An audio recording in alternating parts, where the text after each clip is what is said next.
All right, all right, all right. Welcome back to the Real Precious Network. We are back with another show of the Men's Forum right here on Wednesday nights. I hope everyone is doing well.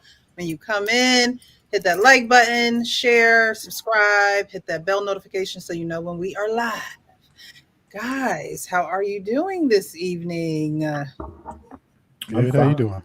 Yep, fine. How you doing? I'm glad you were able to get on because if I couldn't get my panel fixed, I would have been I was like, oh no, no. I said, let me help her. Yeah, yeah. StreamYard was sending me some messages like where the high traffic, you're gonna have to wait. That's what I got. I said, keep trying, like you try to hit the lottery. Yeah, that's how that works. Yeah, and I actually think that's from their YouTube's monetization, where people are actually trying to get those watch hours in now.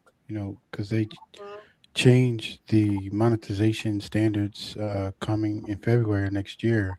You got to have 8,000 watch hours. What's Crazy. going on? Agree to disagree? Hey, 18. 8,000 watch hours for just basic monetization. It used to be four. Currently, is 4,000. Right. Yeah. God, they're Crazy paying out too much craziness. money. They're paying out too much money. Yeah, they want people to quit their jobs and come work for YouTube. That's what they want. Mhm. Um, and They people give me are a doing couple brand deals. Yeah, I got this thing in the mail about um affiliate marketing, but you know what? I have a phobia about clicking any links on anything. it. Okay. No, I can't. I don't care what it is. I gotta check you out, this and that. But it's cool. But I don't know. I think everything is just nowadays is just so unsecure. Like even at No work, doubt. I got somebody's discharge paper sent to me, discharge from the military, and I'm like, how do I receive this? At my job that has nothing to do with the military. Like it was just like weird. And Yeah, then I have yeah, people telling me that they receiving fake emails from me. I'm like, IT yeah. department, Yeah, it's all over the place. I need y'all to help me out. Oh, we'll just kick you out. Kick me out. When I come back in here, the same thing might be happening. So yeah, I think right now a lot of things are just they're telling you to watch out for those links. They're telling you not to click certain things. And people are, I think they're really getting the older generation with that. So our saying stay vigilant. Yeah, Yeah, I but don't it's click on funny. no But link unless I let initiate me it. tell you, I think that the younger people are more. They might be more savvy, but they're also more Gullible. uh, not gullible. What you call it? They're I forgot what the word is. That's the age coming in. It's a good word too. I mean, they're more prone to just go ahead and click something. I think. hmm I think they are. Yeah. Yeah. But the old people, Anyway, it's probably we can't even turn on the machine, so we don't have no problem. My problem is I don't have any problem. I've been in technology my whole life, uh, but yeah, anyway, y'all are the smart ones. Gotta yeah, we've seen all the transitions, all of this kind of stuff. The only thing I'm mad at is I should be a multi-millionaire hmm. because all the stuff that we just take for granted, I had a chance to just throw instead of chasing girls. I should have just threw $1,000 into all of these things. I'd be free. I'd be free. Yeah. But I guess I had to spend 38 years, but I guess I'm free now. You know, Yeah, I mean, being in the IT industry, like I don't click on anything. I don't accept anything. right, You know, I don't click on anything unless I actually initiate it and I know it's coming. Hmm. right. But like if I, you know, open up Outlook right now, I got 20,000 emails of oh, click here to do this, or Yeah, you forgot to pay your bill and I didn't even sign up with yeah, Outlook. yeah. It's just spam. You know. The guys are good at it too. hmm You know. Yep, they really are.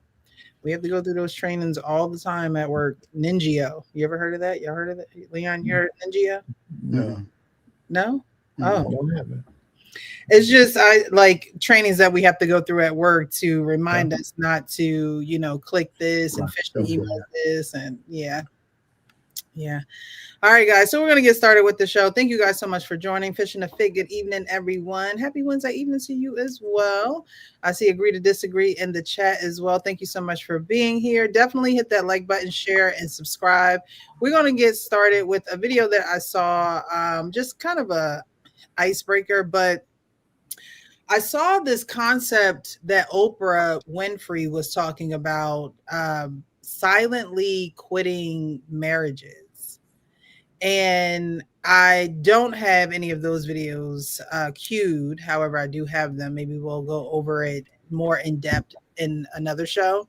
But this video reminded me of it because she literally silently quitted her husband as a response of how he reacted to her. So we're going to get into this. You see, not Oprah, somebody else. No, someone else, but it reminded me of this segment that Oprah's doing. I don't know how recent it is, but I've been seeing a lot of content on Oprah, whatever network coming through. Won't talk to me anymore. My wife, 31 female, and I, 46 male, have been together for 6 years, married for 2. She used to talk to me all the time. She used to share her day with me, just randomly tell me her thoughts, stuff like that. However, she also used to want to talk about problems we were having, a lot. It felt like we were always talking about what I did wrong. She thought I spent too much time talking to exes. We were friends. I don't prioritize her over work. It's my career. Am I supposed to quit? And mostly that I didn't care enough about her. It was so many different ways that she came to that conclusion, but it was like we were always just sitting down for a serious talk. So I told her about a year ago that I didn't want to talk anymore. It's a good idea. So I told her about a year ago that I didn't want to talk anymore. I was just tired of hearing everything I was doing wrong. I provide everything we need. Can I just have a break? I told her that if she had a problem with the way I did things, then she could get out of my house and we'd get a divorce. Okay, I'm going to go ahead and do this right now.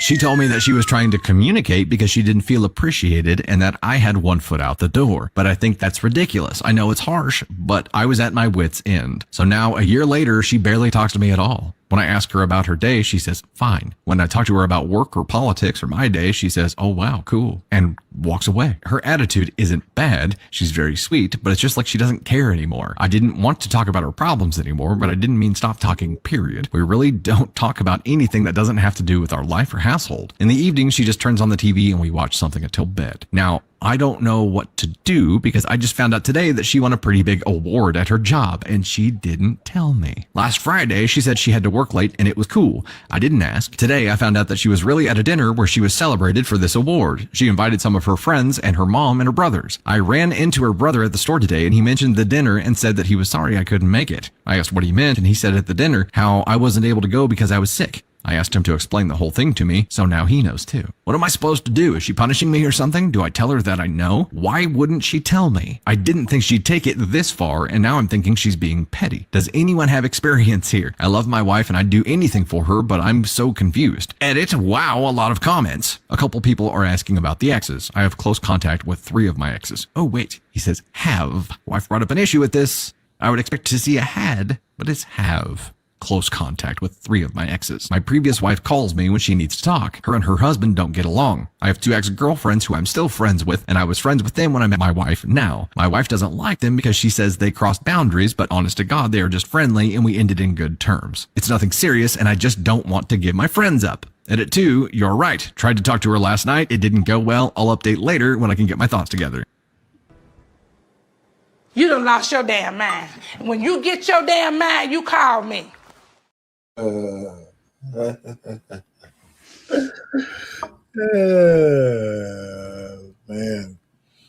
this guy crossed the. You're muted. Am I? No, I was. Okay, what's going to say? What's happening? I don't understand why you would have to call into a radio station or into a podcast to understand why your wife's not talking to you anymore. And I'm not saying that she's right for doing that, but sometimes you can't get through a brick wall, And so when you're married, how do you overcome something like that? Well, listen, he's in the position he's in. Unless you want to go first, Leon, he's in the position he is all of his doing. It's all of his. I mean, it's all his doing. Mhm. And I remember my wife always takes me like ring around a rosy when she tells me a story about anything. I just want to, she wants to tell me like she was going to go out. She went out with her girlfriends today. So you're going on a girl trip, and they're all 800 years old. So I'm not really worried about that. So she's going out to they went to a little day concert and stuff. But she says, "Well, she's giving me the full, other than just saying I'm going with my friend who I know and a couple of other ladies. They're going to drive down together to Weehawken or whatever." And before, when I was young in the marriage, I used to say, just get to the point. Just give me, what it is. Why you going ring around the road? And then I noticed something that this is the way she communicates. So I was going to, for me, I was going to take that away from her. And then I realized that I got to go ahead and I understand. I always understood this, that even when I have girlfriends, you got to give them their 10,000 words. You got to give the women their 10,000 words. They talk more than us. So sometimes you got to just sit there and you go, that's where the, yeah.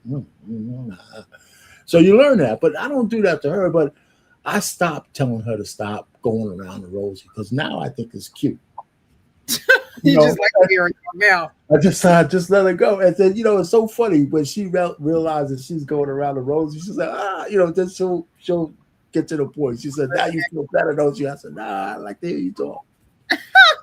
So this guy, he sound, a lot of things he was saying was really like poison. Even you can do that for a friend. First of all, I'm not even getting to the point that he's still dicking around with his exes. Okay? Because that's something no man would accept from their woman. Nope. Yeah, and my wife came. Yeah, I got 3 guys who were banging me out, but they're still good friends. I'm saying, you know what? Listen, that's just over right now, or you can stay with them. Mm-hmm. So, and he thinks that's cool. It's not cool, and that's probably one of the conversations we're gonna have later on. It's just not cool. And so, but I don't even think that's the major thing. I just for his wife it might be, but that's just piled on top of the other things that he was doing.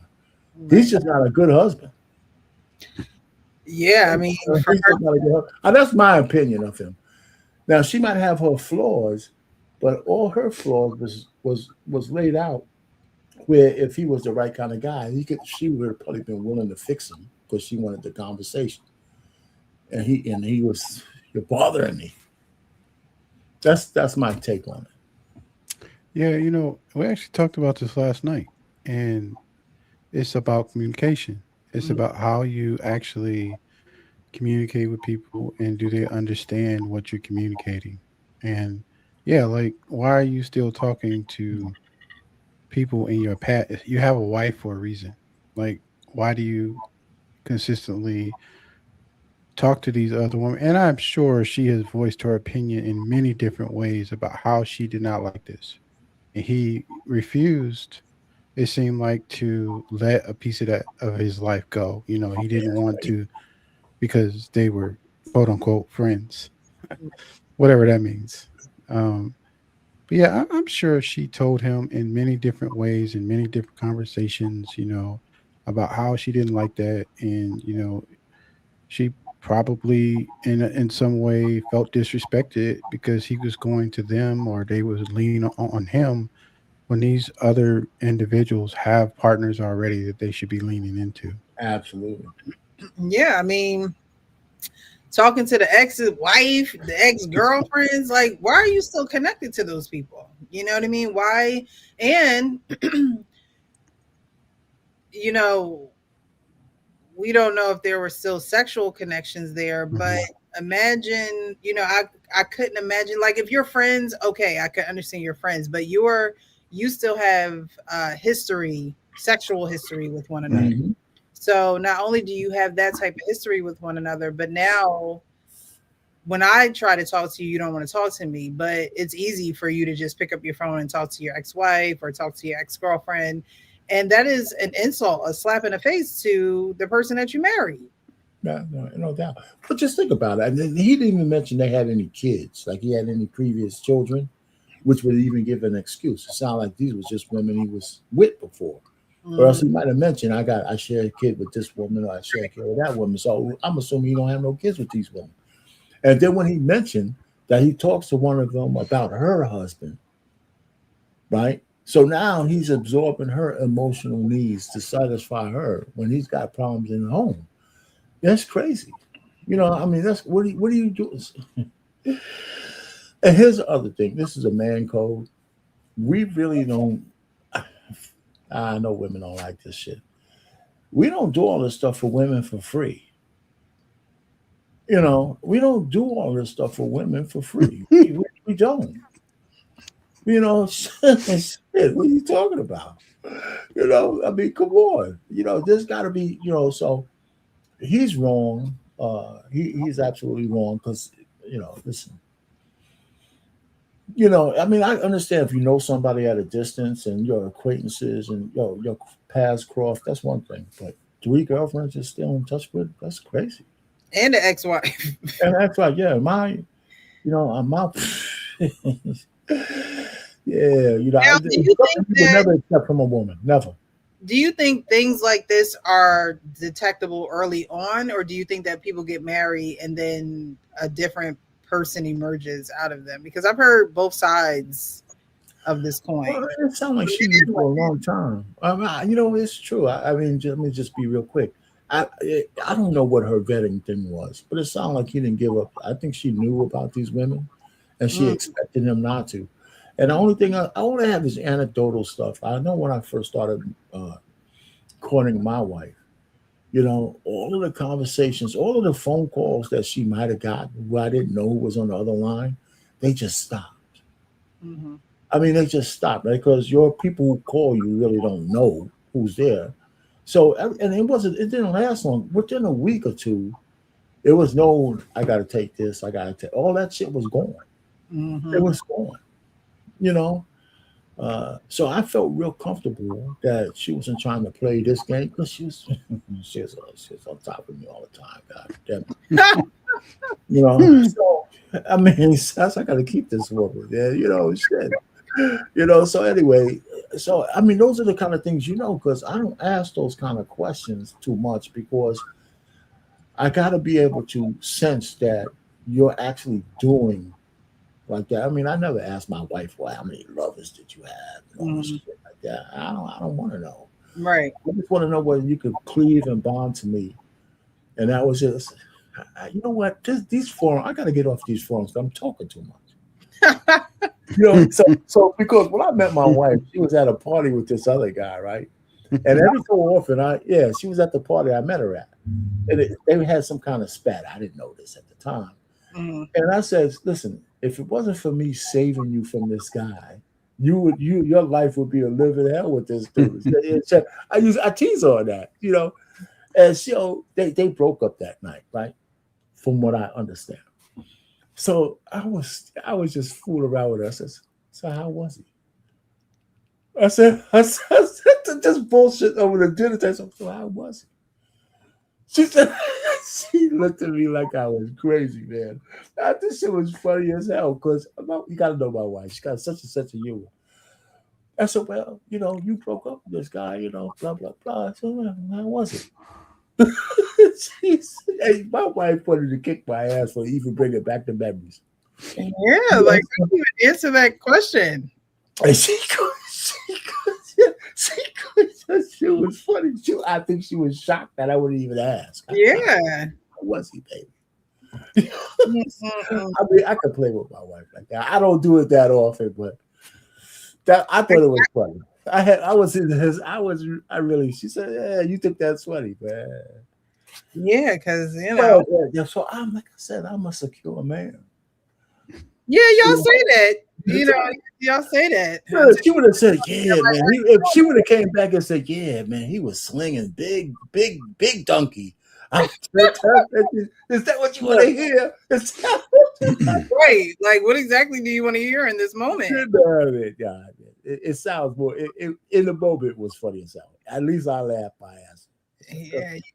You could joke about taking her away, but you can't ask all the nitty gritty details. Well, that was in general because I never asked her when we were caught in any of this thing. So this is like 38 years in. I just thought I'd throw that shit across the table and see how she would act. Yeah, so she looked at me like I was crazy, and I love it. You was trying to get a rise out of her. Right. Yeah, she gets on my case. Taking it up. Gets on my case for that all the time. She said, "Listen, man, I know how fragile your ego is, so I'm not going to go there." she said, "If I tell you, you might be a broken man. We in this too long, so you don't need to know." Oh man. So yeah, this guy, he has to it's what do you want more? Do you want your family or do you just want some frivolous conversation, with your exes? And I think that. Let me ask you a question. You think the fact that he still has the exes is the worst thing that he's doing? You know what I'm saying? Honestly, it's a laundry list. Able to talk to his wife, if he was able to talk to his, you can't be deficient in an area and then have exes or whoever you're talking to you're deficient in that area. Like if you're gonna talk, nigga, talk to all of us. Like, you know what I mean? So I don't even know that you're talking to them. Like, if you're going to do it, like, you know what I mean? Of course I wouldn't want you to do that, but if you're going to do it, let it be who you are with all of us. Like, don't give them special treatment and I'm your wife. Like, absolutely. But so I thought he was going to say they were divorced. So it sounded like they were still married, and she was just giving them the treatment. But like I said, that alludes to these videos I've been seeing with Oprah, who are saying that people are silently quitting within the marriage because they don't want to go through the headache of a divorce. They don't want to pay for it. They don't want to split the family up. So they stay silent in their marriage and they go along to get along. So we could say they're not having sex. We could assume that they're not having sex with each other. I mean, if she ain't talking to him, she ain't giving it to him. Well, my woman don't have to talk to me for us to have sex. I mean, sometimes silent sex is the best. Just do what you gotta do, baby. Yeah, but but it doesn't seem like they don't have. It doesn't seem that they have that intimacy, right? Not the one, right? Yeah, there's definitely no intimacy. He's not trying to, and he feels as though every time they sit down to have these serious conversations, that she's telling him things that he's doing wrong, and it's not necessarily. Women are here to help men. So, we're going to see your blind spots, or we're going to look for ways to assist and be of help. And if you're looking at that as, oh, well, she just wants to tell me what I'm doing wrong all the time, then I guess you just have this fixed mindset of this is who you're going to be for the rest of the relationship. And so when you make that very clear and evident to her and say, I don't want to talk, she takes that as, okay, well, I'm not going to talk to you then. If that's the kind of some people are matter of factly, like it's true. Took it as I don't want to talk, so he's not going to talk to her anymore. And she took it as, well, if you don't want to talk to me anymore, I'm not going to talk to you anymore. And then she gets this, wins this award or is recognized at work. That's deep. And you don't even tell your husband, yet her brother sees you in a supermarket and says, yeah, man, it was an awesome time. Sorry you were sick. And you're looking at him like, sick? What are you talking about? Like, I ain't been sick in 20 years. Look, I ain't talking to my exes. What you mean? I wasn't sick. What's going on? It's so their marriage is over, pretty much. But here's the thing. Here's the thing about women, right? And I think women don't really pick up on this. And I've been married for a long time. I think sometimes women could just be there, do stuff, movements, stuff like that kind of turns you on. Don't matter what's going on. If my wife just happens to be taking her hair out to comb it, and the way she does it, so her hands up and her hair's all falling. I'm starting to growl a little bit. Shit. If she lays down on the couch, sometimes, and the little thigh is showing, she don't mean it. She's just laying around, feet's out and stuff. So I'm looking at this, oh man, should I try to cash this check that I got right now? I'm telling you, women do this shit to men without even knowing it. So even if I'm mad at you or we're not going together, just your everyday moving around the crib and we still together, I'm gonna find something sexual about it. The way you walk down the stairs, the way you hold her, I don't care, man. I don't know. And, I don't. I think that's but we're different than women. right. We're different than women. But this man ain't finding nothing sexy about his wife. He's, you know what I mean. Yeah, He's that's his, and finding that's his fault. That's his fault. he's finding an outlet, and I think that once you've done that, it's hard to go to a therapist and say, "What can I do to get him to stop talking to his exes?" Yeah, it's something. Yeah, it's just his fault. Yeah. So, And I Anyway, wonder so did that's I interesting. wonder Go did ahead, she Leo. know like about them before they even started? If he was like, "Hey, I got 3, 4 women that I talk to. They my friends, and we also used to date, and one of them's my ex-wife. Do you have a problem with that?" Like, I think How does he hide? How does he hide the ex-wife though? uh burner phone. No, I mean I'm saying without her knowing that he had an ex-wife. right. You know, so Yeah, she had to know he had an ex-wife. yeah, she had But to she know did that. talk. She said that she talked to him about, him texting them. And, as a man, if you're not going to take that serious, you're not going to take the relationship serious. If you feel as though it's okay for you to do things like that and not necessarily have those conversations, those tough conversations, because obviously your wife is not worth you not talking to Yeah. these The women. only problem I have with the skit though is a little bit too exaggerated on how he looks like an idiot. There was no balance in it.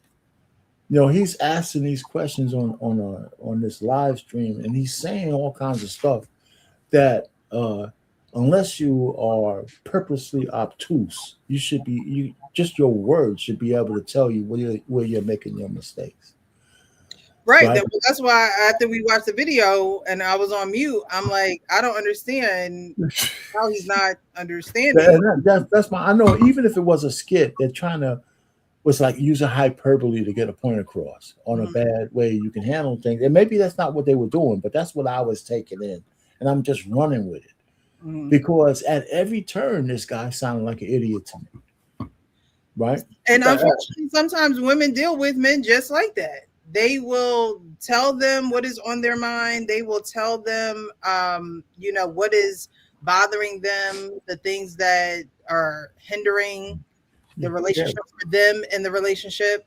And guys will be like, I don't want to hear that.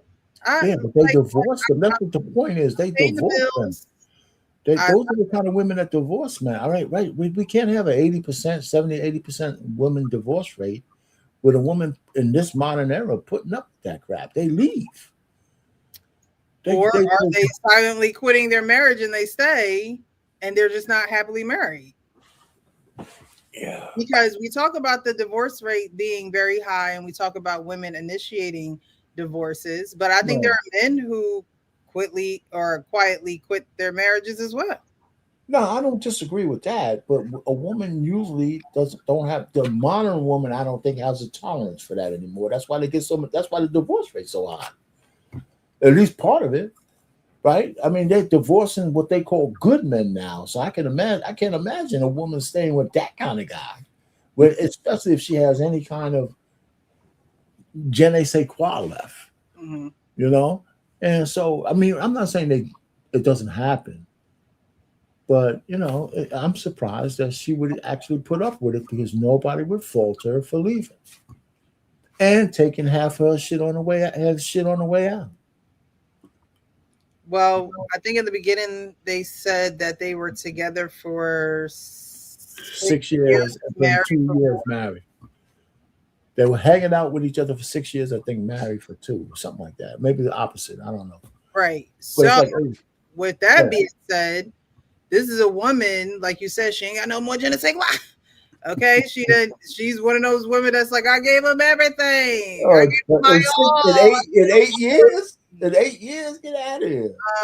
And then they settle for the relationship that they are in because they probably They go to figured coach. They go time to coach. because of time, because of that clock, Right. It's like, where am I? How, am I going to find another relationship where I'm going to, like the guy? And because it's not like women, like, I know that women divorce at a high rate, but it's not like women don't come in. Some women know, because I feel like most women know what they're walking into, but they do walk into it liking the man, being into that man, I'll give you that. really feeling him. Um, so I think a coach is saying just maybe you just mean a little bit? They don't really do that. Only a small percentage. Words. How y'all doing? How y'all doing? What's up, Coach Ferg? Yeah, why don't you let the seat get warm first, Coach, before you break it? I'll say a small percentage of less than half like the man coming in. They like what he can do for them because even if you say, I say if 10%, 75% are still filing for divorce. Why? Because typically men are the same unless he's listen, if he's cheating, he's been cheating before you. You came in as the side chick. I mean, that's who he is. But most men, once they get a wife, it's something. And listen, a sleazebag is a sleazebag. Your friends know him. People know him. He probably sleeping with your best friend. You know what I'm saying? But most men, they do value a marriage if they standing up in front of that damn preacher and say, I do. You're like, okay, I want to be a good husband. At least try to go in and provide for the house and things like that. Women, you ain't really like them.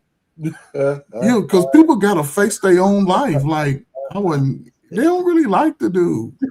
And the dudes wants a dude, because everybody grows in the marriage. And sometimes, because even men, they still don't file for divorce like that.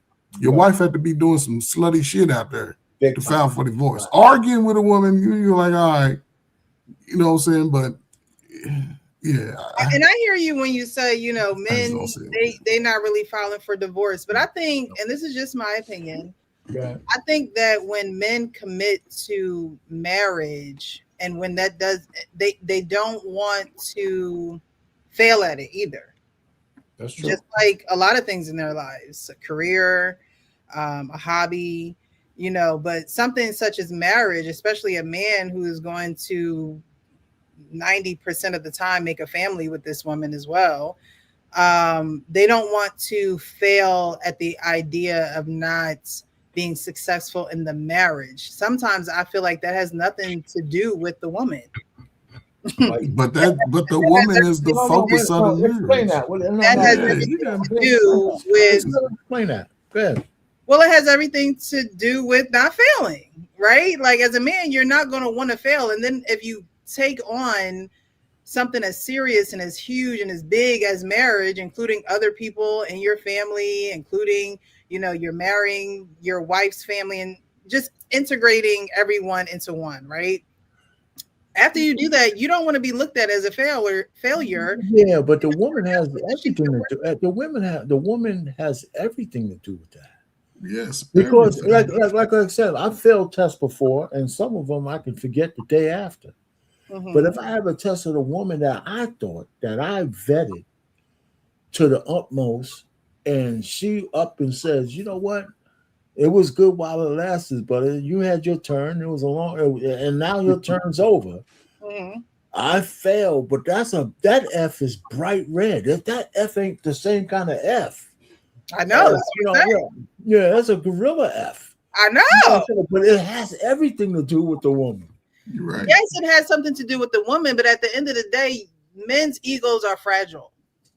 They are. Okay. And a woman telling you suck now as it pertains to a woman, it's a pretty big ego breaker. But what I'm saying is it starts out as I'm not happy with X, Y, and Z. I feel as though this and that can get better. Can we sit down and have a talk about this? Precious, help me understand. If a man commits to a family, right? Because let's just say, because there's levels to it, right? If you ain't got no kids, y'all commit to each other, then y'all shouldn't have no problem focusing on me time with each other, Netflix and chill. If your asses got jobs, you Netflix and chilling damn Sunday night through Saturday night. We might go out on Friday, Saturday to a dinner, a little lounge, but 10, 12 o'clock, our asses at home. So if we got kids, right, the man's coming to a woman with kids, because that's a hell of a responsibility, right? He's at least expecting some. The woman should be given enough to the man to make his home a peaceful place, right? And man, when they go into space, well, you will know if a man really is into you if he's trying to bring order into the space that you in. He's going to try to be orderly. He's going to want to have things, and it's not going to go timely as you plan it, but it's still you're going to get the same sort of results as it goes through. And I think women, my modern family of women, they think more about what it is that you're going to give to me instead of the kids, the family unit, the house. It's more about what am I happy with when I wake up? I want a bag today. But I want a $1,200 bag, even though the kids need slow ass shoes and the school coming up, and the water heater need fixing. They're stuck in what they want in the moment, and then they'll blame the man because he's trying to work to fix the problem instead of just fixing what somebody feel like they deserve in that position. I don't know. Maybe I'm wrong, but. You're not wrong, but I'm trying to. Most men want that. I'll shut up. And I ain't gonna say most men. There's some superficial things, but a man wants to protect the whole fucking yard, not just. But there's some superficial things too, right? Yeah. That when men, they say we are supposed to be in charge of relationships and shit like that. But when we talk about marriage, one of the things is we finally get to a point where we see a woman that we want to settle down with. And settle down for us doesn't mean the same bullshit that it means to women. Yeah, there you go. Right. So settle down to us means that we've arrived at a crossroads in our life. That we saw this woman and we're going to make a vow to her that, okay, I'm going to forsake all the good trim I could possibly get for you. Yes. And not only that, I'm going to do everything I can to make sure that we could build a future together, family and all that. And so that's what I'm trying to say. I think that is lost in the translation because people don't hear that. People don't give a shit what the way or how men view things. The whole world is about how women view shit. Yeah, it is. And a lot of women can't get past how they see it to see how we see it. So when we get into marriage, we ain't leaving, not only because we don't like failure. We don't want to say that I made the bad choice either. Why? Why don't you want to say that? Well, that's for the same reason. That part is where you're correct. We don't want to say it, but the only thing I could disagree with you, but it still has everything to do with the woman. Well, okay. So it's not that it's her fault. I feel like it's a secondary reason, really, because if you don't want to say that you chose wrong, because I think this could be a lot of men. Eventually, you will. You will have to because the woman's going to. Because she's gonna let you go. Yeah, she's gonna let you go. But the point is, men don't like to. But like you said, we don't like to admit failure. Yeah, we want to admit. But we're gonna try to get. Well, we like to fix things too. Yeah. So if I have a broken, so if I have that man in that video. No, not him. Not him. His wife is giving him a break. I'm surprised she's still there. That's what I said. I'm surprised she's still there because that kind of adjective most women don't put up with these days. Yeah. So I'm just saying, like I said, we see the world differently, and men generally stay in marriages that are broken because one, they don't like to see failure, but they don't like to lose their children. Because the family courts give the children to the mother, even if she don't deserve it, and everything, and not the financial. Listen, I just saw an expose of how Tiana Taylor pretty much sexually assaulted, marriagely assaulted Iman Shumpton. This guy was his career was over. She took Yeah, she took $25 everything. million from this guy, Yeah, she took all and the he shit. barely had $2 million left to live on. Yeah. And I Took don't all know what. First of all, I don't know what kind of lawyer he had. Yeah, it was some This bullshit. lawyer had to be terrible because that don't make no sense, you know. But that's what she did to him, and she's on the internet now talking about he's not protecting her. Yeah, sounds dumb as hell. It sounds dumb. Sounds dumb as hell. Man. What the hell is going on? I'm sitting Look how there, you you didn't know what's protect hard being him. a You didn't man? You protect know your what? kids. I'm gonna shut up here. Here's why it's hard to be a man. I actually feel the pain of men who get screwed like that. No, Frank said he feel the I pain. feel the pain. It's making me like I want a red pill rage for these guys. Yeah, I know you do. I get You know what I'm saying? But I can't do it because that's not my life. Because I've been a simp my whole marriage. I said, baby, you know, when we go this far, you know, baby, please, please. You know what I'm saying? But nah, not really. Yeah. I just happen to get blessed because Right. my wife. You know, And honestly, our parent, I don't think you give yourself enough credit either, because we've been doing this for some years now, right? Yeah, you don't. Yeah. You really listen to our pain.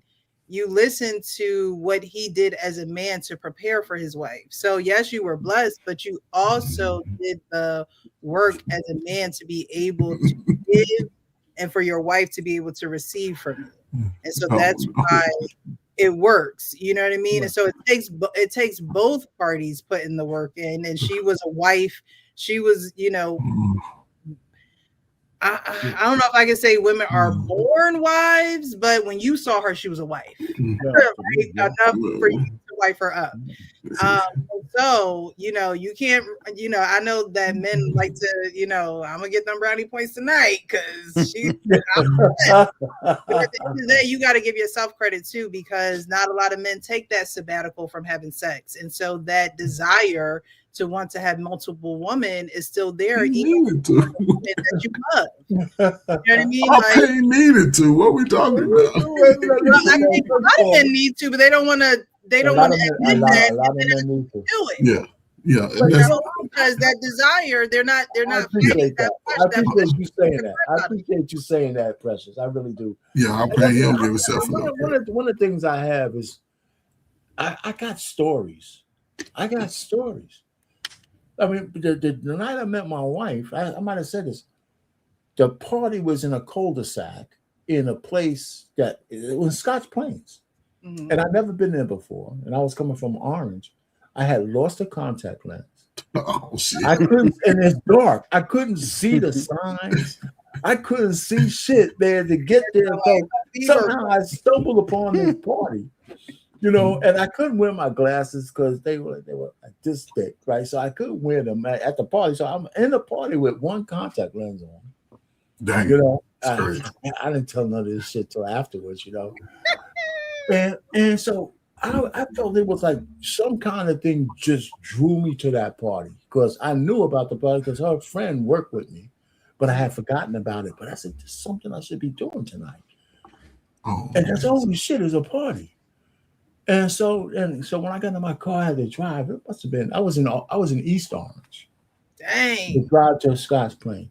So I said, let me get in the car, let me get out of here, put on my whatever. And it took me, I'm saying, I'm rolling. I mean, on the street side, if you don't know anything about Scotch Plains, there's no lights in a lot of these places. So the street signs are like, so I found a party. It was the worst party I've ever been to. It was my wife, her friend. The best party. It was my wife, her friend, maybe another girl, and 800 dudes. Dang. But you was the man, though.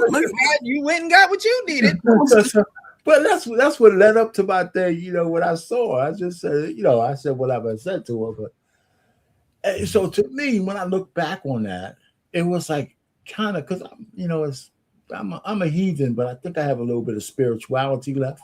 It's in there somewhere. You're fine. It's in there somewhere. Yeah, it came out. And so there was just like divine intervention because that night when I met her, we never stopped talking after that. Yeah, that's how it was. We never stopped talking after that. So, I mean, it was good. So I mean, I like to tell stories. And me and she sees things the same way I see. I know I don't want to. Even when I told you guys, when I asked her around 3 weeks later, 4 weeks later, I said, "Do you want to be my girl?" She said, "Well, I thought I already was." Yeah. And the reason why that, that a lot of men don't do, right? It's like, okay, yeah, but the reason I'm gonna shut up here. The reason why it was better than her just saying yes when she said, "I thought I already was," because she was already assuming the role Yeah. until I asked. If she would have just said yes, then it might have been like ambiguous whether she thought to him. But she said, I thought I already was. I looked at her and said, yeah, you pretty much Yeah, are. you don't know who I am, baby. I'm paying out these streets. Yeah, man, let me tell you, man, I was never this. I'm not that cool. I just not. our game don't be. Y'all gotta see the tape from '87. Y'all gotta see. Yeah, I pay. Roll the tape. He was in a fraternity. Don't let our pain fool Like, y'all. our game was a young cat out here. No. All He right, was in a fraternity. He was in college in a cancer, frat. right? I left Accused. so much on it. I left so much worst on So it. those stories are going to be in the vault. Yeah, Right. they're in the vault. So I left so much you on you it. had I think there's something about like college. Like I'm glad that I lived the college life because there's nothing in my adult life that I feel like I'm missing because I had that freedom of college life. You really, um, not necessarily find yourself, but it's the step before really being out in the real world, and so you kind of get to move in a way of okay, being aware of your surroundings and knowing who you could talk to and knowing who you could trust. And I think in college, it just is a good time for young adults to be able to have that type of freedom just so when you get out in the real world it's like, and I think that our pain did it right. Like you were in a fraternity, you went to your parties, you had your times with the woman, and then it's like you put all that away, Yeah. right? Like that's done. I'm into a new chapter in my life. But a lot of people like to bring those old chapters into the new Yeah. chapters. Exactly. For me, it was all a learning thing. It was all part of learning. And like I always say on these channels, that for me, I try to absorb all of my experiences. Right. I don't That's just, good. I try to absorb them. For me, Precious, if I had the authority to make a change in, that transition from 18 to 21, I would. Every young man graduating high school would go serve 2 years in the military. Or that too. I think college or the military. I think But women, it's because everybody wouldn't want to go to college. I would give them some form of life skills training away from their parent, Mhm. Right. because that's when you can see the cream of the crop rise and separate. Young adults can separate.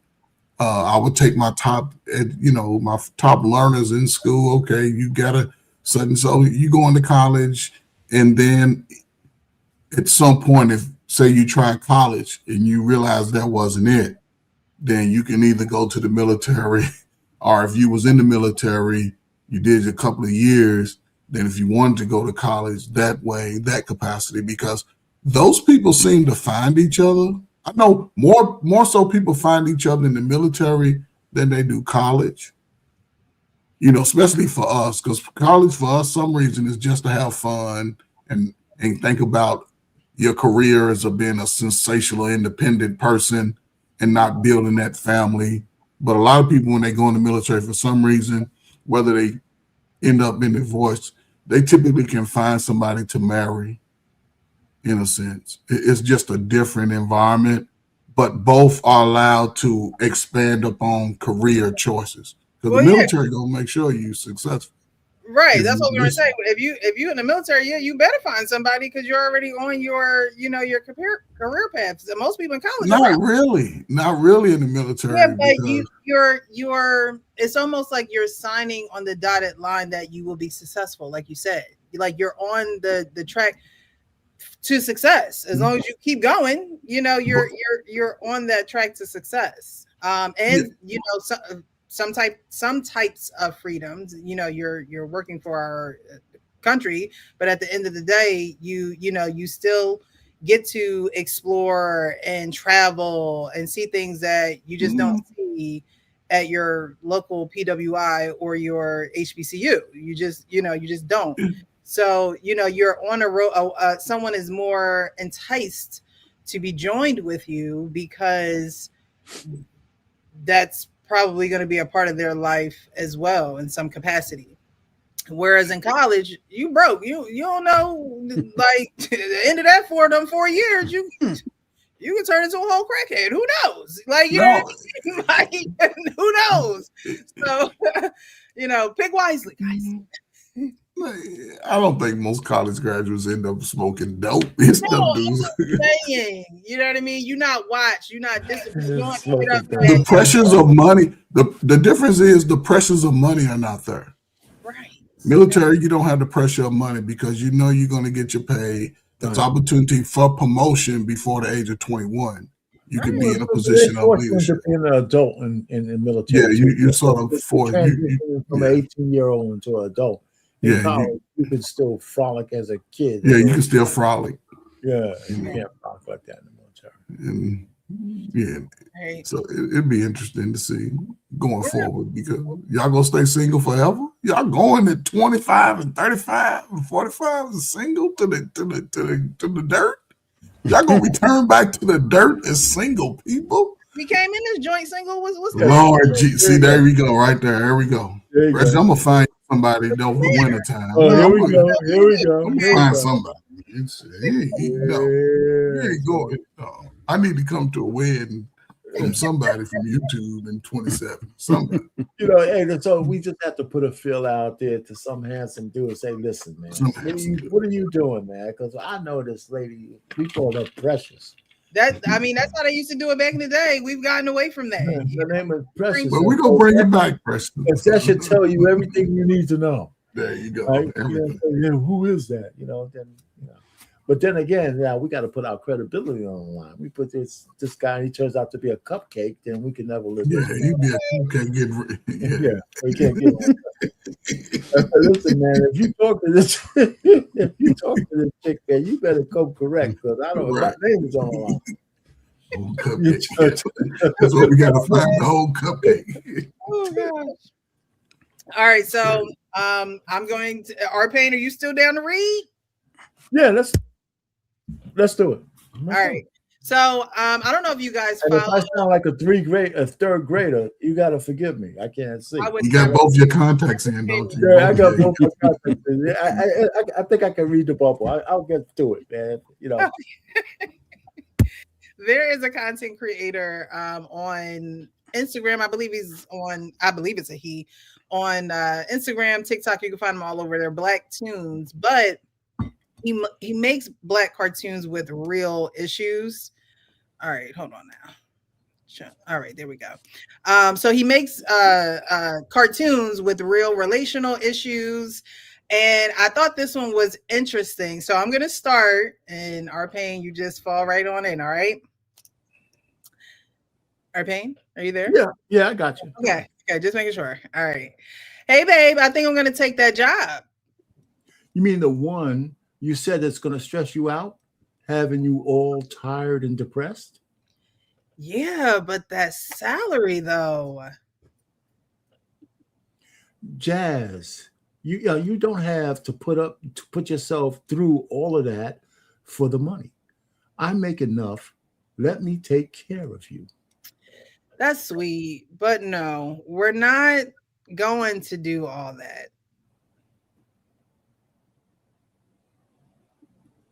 What? Why not? I just want to make sure that I'm able to provide for myself. Okay, but aren't we in this together? You don't have to do everything by yourself, especially overworking yourself. Yes, I know I don't have to do everything myself with you. I just need to know that I can.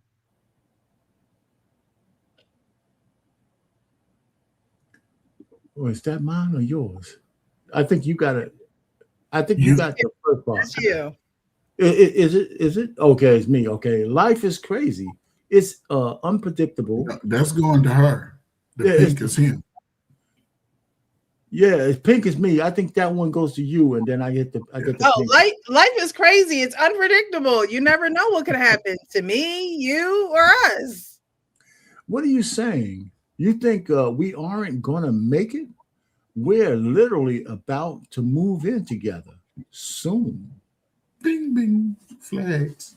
I mean, even if we're married, that doesn't mean I stop being prepared as an individual. I didn't say you can't do anything for me. I just don't ever want to be in a position where I need you to. That's just how I was raised.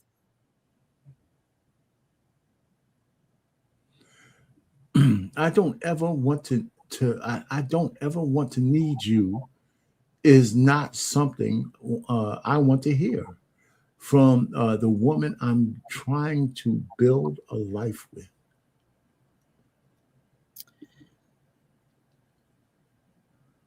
I think that's you. No, wait. See, you're taking it the wrong way. How am I supposed to take it? We can talk about this later. I just need some air. All right. So, Hey, shit, man! I graduated to the fourth grade. The fourth goddamn grade. I did all right. you did good. Thank you. So what do you guys think? There's a promotion at the job. She goes to him and she goes, look, I think I'm going to take this promotion. And he is telling her all the reasons why she shouldn't. Is he right in his response to her, or do they need to talk about it a little bit more when he's done getting some air? I think they need to talk about it some more, because what we as men can do, women can't do from a work standpoint. Like, we can work depending on the job, but like if you're working 14, 15 hours a day and you come home, you're still, the guy is still going to have some expectation for you to do something. I'm not saying, have a full course meal, but he is going to expect some quality time. He is going to expect you to, of course, you're going to tell him about your day. He's got to listen, right? So he's got to be able to understand. But if he has his things together, like she don't need to work, but she's going to work. That's really what she's making it sound like. And I think they need to discuss it more. Yeah, I mean, she's already working, right? So, Mm-hmm. and yeah, she needs to work in this economy, but taking this new promotion is now going to put her at more hours. And in exchange for that, she's looking at the money that she's going to have. Mm-hmm. However, in exchange for those money and hours, that takes her away from her family. So most men are not going to want that. Most men are not going to, you'll have men that's like, oh yeah, I'm supportive. And if that's what you want to do, and then a year later, they're like, I never see my wife. She's always working. We don't spend quality time. So, I think that is definitely an issue. And honestly, as a woman, how can I say that? How can I say this? I think that women should work. Okay. Don't get me wrong. It's not that I don't think that women should work. However, I think that women also are people who give birth, right? Follow me here. And it doesn't have to necessarily be a child. I think that a lot of women are intuitive and they should put their strengths in whatever their natural God gifts are. Now, I'm not saying that you're going to be able to make a living off of that right away. It may take years. However, I think that that's what women should be focusing on as the extra, if that's what they want to do and they want to bring more money in the house. Because working for and the husband being able to facilitate that and manage that over however many years or whatever plan that you guys come up with. Because I always say, like, okay, like, when you get married, yes, a woman works, but you also have to pretty much give me something to do if you don't want me to. And most times that's kids, it's nurturing and cooking and cleaning. But I think we are capable of more than that, and there are a lot of successful women who make sure their family eat, but they're also able to bring in supplemental income where they're not necessarily going outside the house, where they're not having to sit in somebody's office, or travel on a company's dime and be across the country while dad is fending for the kid with the kids for a week. You know, so I think that there's nothing wrong with her wanting to make more money, but we're gonna have to that there has to be a conversation on how that look, babe, what you good at? The Lord said, use your hands and what's in your house. Why you guys sit at them people job for however many more hours? Mm-hmm. If it's a $20,000 raise, whatever it is, look, we're gonna have to figure it out. So, Coach, you going first? What?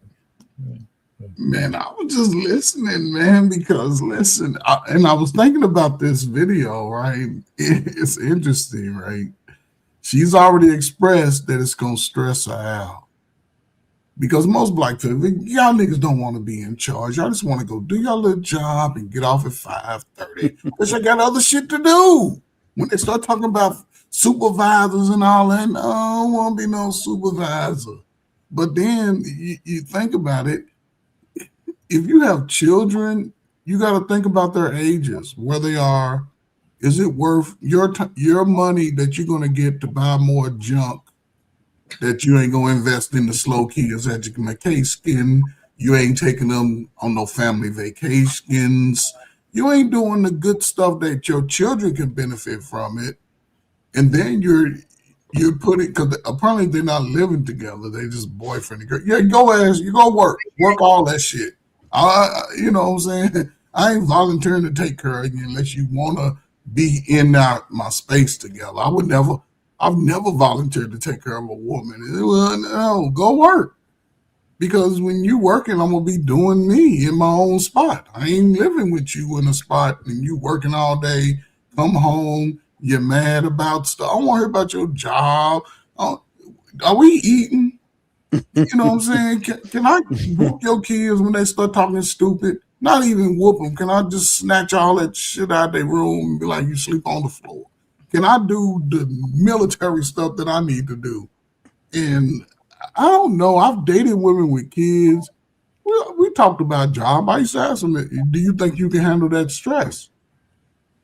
And sometimes they'd be like, yeah. I said, well, you got to really think about those things because you got your babies and you know what I'm saying? You might have to pick them up and you can't rely on other people because the more money you make, the more responsibility you're going to have. Mm-hmm. Right now, you get off at 3:30. Slow kids ain't even home from school. You get home. But if you take his other position now, it's 5:30. Who's picking them up? Because I ain't picking their ass up.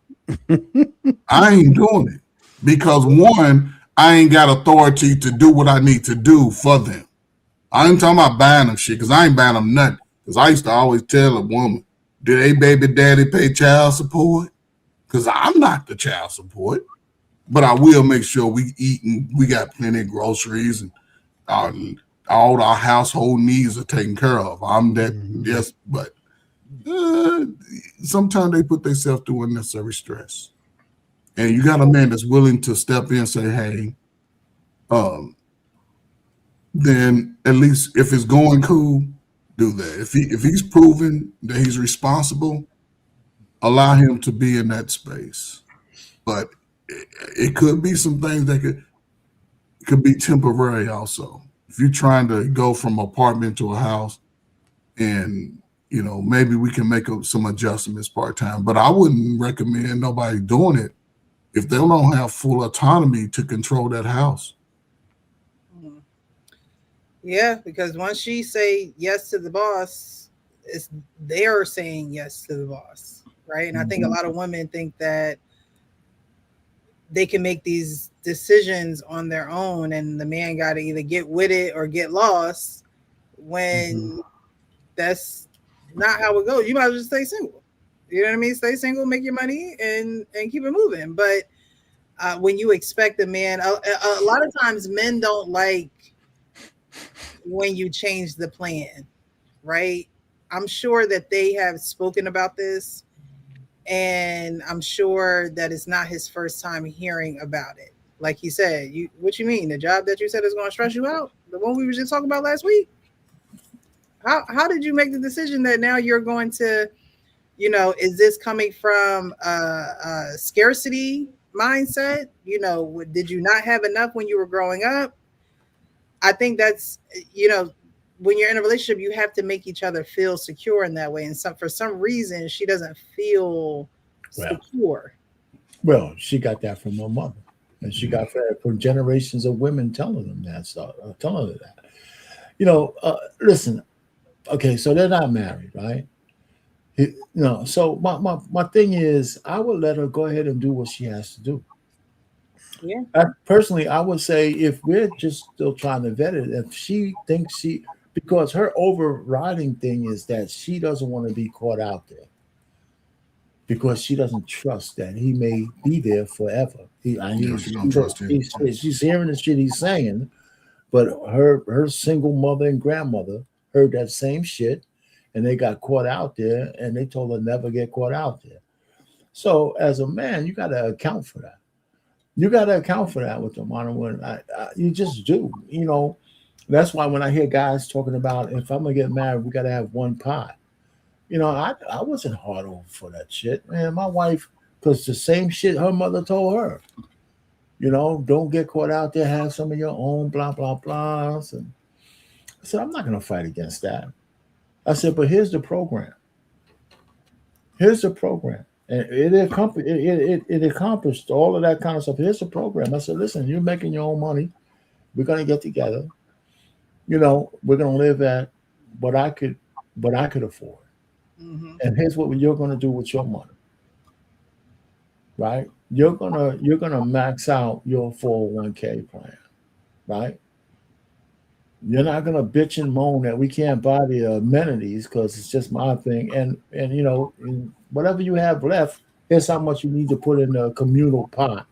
And whatever you have left, and whatever this private goddamn going thing you have, I don't care about. As long as you're doing what you say you're going to. And to me, that's the compromise. Listen, as long as you do your part for the family, I got the rest. And if you can't, I swear I don't know where I got this shit from. Okay, it's not even just in retrospect, but that's exactly how we set it up. So when we started having kids, and my wife had spent 4 years with no job at all, we were still able to maintain a full house, a new house, cars, and all that kind of stuff. I was juggling all that shit. I was saying to this guy, "You call me again, I'm not even putting your bill in the hat." And this and that. And so we figured it out until she started working again. And so that's the conversation you have to have. Now, I really don't have any problem with what she says because she wants to feel secure.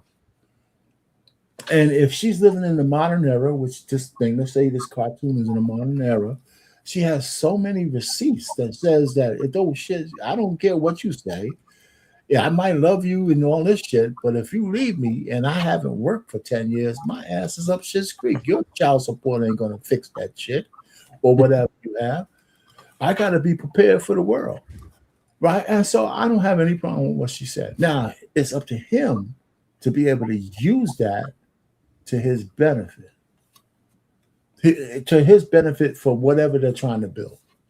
Because as long as she can get her way, in terms of feeling secure, he should be clever enough without his ego getting in the way and say, okay, honey, go get that job. Go get this shit. You're going to stress your ass out.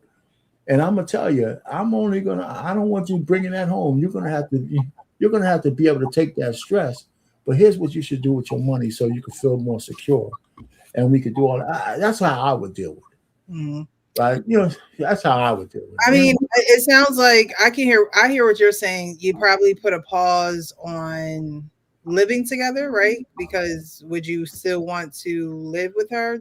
No, that would be part of the deal. If you're going to take this high-powered job, we could live together as long as you don't think all the extra money you play, you could just frolic with and buy Birkin bags and and all that kind of stuff. And if we're gonna live together in a place that where it takes both of our salaries Mhm. or just mine, that's what I would prefer. But she might want to have more. I said, well, then you're gonna have to contribute. See, this whole notion about 50-50, that's a new thing. Black women and black men, most of society, women have been working for years, man. This whole notion that women don't work and men pay all the bills, that's newfangled bullshit. That's Yeah, really that's that 1920 talk. yeah, Like that's yeah, not even yeah. I mean, everybody yeah. works, and In I think Yeah, that's 1960, bullshit. I think in 1960, only 32% of men in general, not just black men. So black men was a lot less.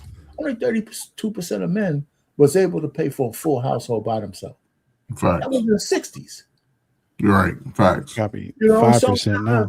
so if you're talking about black people, forget about it. Black women. Yeah. When was it a time where women didn't work? Never.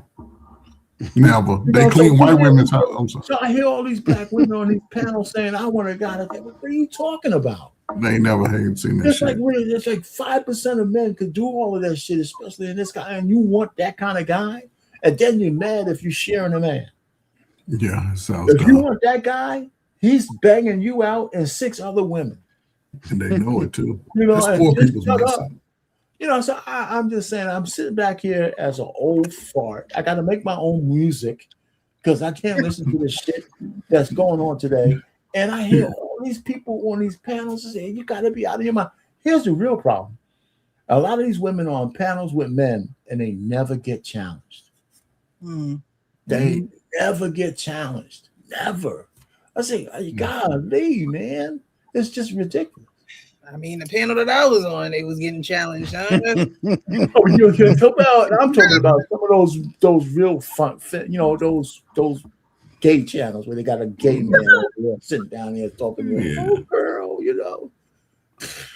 Yeah. That's 100%, man. When she said, "I just want to make sure that I'm able to provide for myself," Myself. it makes me believe, like, how old are you and how long have you been on your own? Because I do believe that women should be able to take care of themselves, as citizens in this world that work and pay bills, and you know what I mean. And so this makes me believe that maybe she's never done that before. Like, are you living at home? Like, what exactly is the situation? She's always had a man. She's always had a man. Why does that say that? That sentence doesn't say she always had a man. No, but people she attractive women, dudes will pay for them as soon as they get out of the house. A lot of women move out as teenagers, right? Let's stay on point with she this. She wanted for herself. She wants to be able to provide for herself. Right, for herself. What have you been doing between 21 and 31? Hold on, but say, okay, maybe me and you are looking at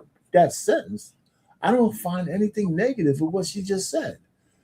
He says, why not? She said, listen, no matter, I might love you, I might want to be with you, but I want to know that I can survive without you. And a lot of men say, I got this need to be needed. But I think he's misreading what she's saying. But because listen, I'm just saying that high-powered women get married once in a while to guys that they love. They don't need anybody no more, but they dedicate themselves to their family. Rich women do get married to men who make money, and they still have their own because they know something going on. I think the purpose of a man in a relationship like that is to redo some of that and say she needs to be secure 2 ways: to be able to secure herself, and for me to build a trust that she could trust me, that I could secure her regardless. And I think that's what's missing. If you get your ego in the way, I think people will misunderstand what she's saying. But I think, why is she not already in this position though?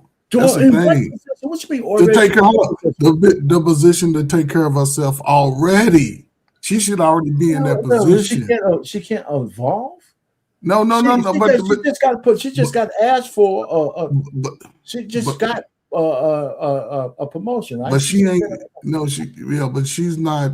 She's not looking at him as a long-term provider. No, I disagree. I think we just. I want something for myself. She says, "I want to be able to take care of myself." No, you taking care of the family, and that's what we're trying to do. Not yourself. They're not married. They're kids. They are deciding to move in. Well, she has children. She has children. So she could be moving from her parents' house into this house with this man, and she could be thinking, you know, did I misread it? Does she have children? Do they have children?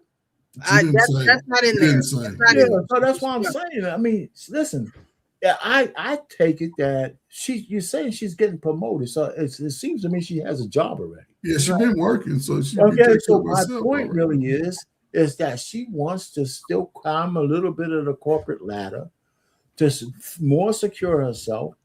But if I'm a guy having to deal with her, if I'm a man, listen, every man is not dealing with a broke woman with no ambition.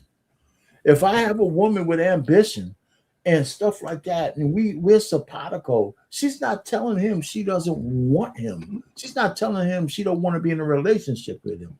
She's just saying, even in that umbrella that you want to build, I want to be able to handle myself. I don't see anything wrong with that. I don't. I just don't, because I'm gonna shut up after this. Because if she's willing to still live under the umbrella I cast, I just have to cast a bigger umbrella that takes her mindset into account. Because I don't see anything ego crushing about what she said. I really don't. I just don't. I see it because she's already saying I'm separating mine from yours, bro. That's what she's saying. I'm gonna get money for me, myself. He's saying, listen, I want to take care of you. I want you to be. No, nigga, I'm gonna take care of myself. That's the way I think you said it. That's the way my mama taught me. That's the way my grandmama taught me. That's the way I always have my own and don't rely on no man. That's where she's at. That's where she's at. That's what her mother told her, that always have your own, and there's nothing wrong with that. But of course, she's willing. Because most women, let me say it this way: if she had the choice between the relationship, most modern women who have their own don't even want to put up with a man at all. They want to be independent completely. This guy, but what they saying is his response. Let me just say this: his response is that his ego is bruised because she won't let him take care of her fully. And I think that's the wrong place to be as a goddamn man. I wouldn't even be in that relationship, because what she's saying is, when I get this promotion, nigga, you're going to be beneath me. And I want my money. I'm going to get my money. I get it. If he's talking future together, she's talking about take care of myself. Your ass is an adult. You should already know that you can take care of yourself or can't. Now, I get it. Living at home, right? He's telling her to sacrifice a promotion.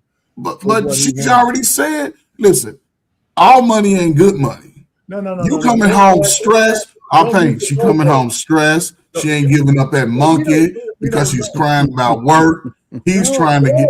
It's too many variables there. Or coach, she coming home stressed, and I go ahead and start rubbing her feet and telling her, listen, baby, come over here and let me. No, it ain't like that. Now you acquiescing to her because your feet hurt too. You've been wearing boots all day. No, coach. If she coming home stressed, it's from this job. Everyone that I told her not to take. Hold on now. This is my fantasy for her, right? She come home stressed. That's my opportunity to calm her ass down and get and just relieve her. Sex is a great stress reliever. It's one of the best stress relievers in the world. And if she's that kind of woman, I'd be stress relieving her. She'll go back to the boss and shit the next day, all bubbly and shit, after I'm finished. And then she could, she'll come back, and that shit'll take her for maybe probably a week or so. before she gets stressed out again. And then I'll say, come on, let me go to Is our pain done? I mean, come Pain on, done? man. What's wrong Will with our you pain wake up, please? Will our pain wake up? They may just be at two different points in their lives, right? And sometimes you have to look at the reality of things and not what you desire or fantasy, like our pain is saying, right? The reality is maybe she's never lived on her own before, Right. and she has this boyfriend, and they're probably great to one another, and they talked about moving in. But then she has this promotion, and it's like, okay, I actually am able to live on my own. So I think it's very courageous for women to go out there and do it on their own. I'm not saying that they should do it that way for life, but you should want a woman who says, you know what, I know that you're here and I know that you can do this, but I want to see if I can do this on my own as well. As a woman, just as a individual, like let's not even put woman on it, honestly, because every individual should know how to take care of themselves. They should know how to pay bills. They should know how to get up and cook for themselves. They should know how to do all of those things. I don't know. I see it both ways, honestly, but I think that there are two different points where if he seemed like he ready to commit his life with someone, right? And she's trying to figure out if she can work this probably corporate America job, It's independent, and be okay, yeah, that's right. You're right, though, Precious. So part of the conversation y'all have is, listen, how long do you want to put up with this stuff? Yeah, is there a plan? If we're going to be together, right? I want you to climb corporate ladder, but if you want to have a relationship, like she sounds, she likes, we want to get married. If we want to have kids, what does that do to this? No, how much money do you need to feel protected? How much experience do you need? How much would it take to buy you out? No, how much would it take? How much would it take, Precious, for the family, for the unit? We coming in. How much would it take for somebody to buy you out of the workforce? Well, kind of what I'm saying. You have enough time. It's like, no, I'm just kidding. No, how much would it take? I don't know for the unit, not for your self-independence and your hair and nails, to buy you out of the workforce. How much would it take? It's all trust. It's trust in that man. Right. And that's the only thing that she's gonna have to. How much would it take? How much would it take? No, it's how much money and how much agita do you want to put up with for the next 5 years? But it depends on how old they are. Are you close to geriatric? Do you want children? If the answer is yes, if her answer is yes, eventually, then that's another conversation. Right. How much will it take to buy you out? But coach, this is all the cost. Honestly, I don't know, because all I know is how to work. So you're gonna have to really say, put it down. You ain't gotta go back. But apparently she's working. She's just looking for a promotion because she's looking at the money aspect, but she's already expressed the stressors that come with the job. The person, right? So but stress come with every job. But but she's expressed that though. So if you're expressing it, that means her emotions are going to override the job. Honesty is making you upset. I mean, what does she really owe him? What does he really owe her? Nothing. I would let her go work her job and stay in my own little spot where I'm at, and she stay where she's at. I wouldn't, because once they she get together. I nothing wrong with that. Yeah, because they're not in the same wavelength. Like they're not. Yeah. They're not. Yeah, he wants something else, and she want to be. She want to be a boss babe. She wants him. He wants her to be a kept woman, and she don't want to be kept. I mean, listen, and I don't think there's anything wrong. Again, I don't think that. You didn't let me finish. I don't think there's anything wrong with her not wanting to be a kept woman. Now he has to get either if he wants that particular woman, because I don't see her saying I reject you as a man. She's just saying we could have this relationship. I'm not going anywhere, but I want to be able to accomplish something. without you being an ego stroke, this whole notion that a man needs to know he's needed by a woman. Let me tell you, every woman doesn't need a man until she does. And they always do. And you know what I'm saying? And it's one of those kind of oxymorons kind of thing. Listen, women look at us as utilities. I remember when I was younger, my aunt was my guardian. I used to talk to her a little bit. When she got tired of me, she said, get out of here and just go make yourself useful. And that whole thing sticks because that's what men have to do is make ourselves useful. And that's period. That's all that shit is. So she's not rejecting him. She just wants to be able to say, I accomplished something and I could be with you, but I know that I'm confident enough to survive in this world. If you die, if you leave, if you do this, I don't see anything wrong with that. I just don't. I mean, she's setting it up. She's setting the stage early. I get it though. She's setting the stage early, right? Because I'm glad we disagree with each other first, because some people think we fix these things when we get together. No. We agree so much. I can see I'm glad we disagree.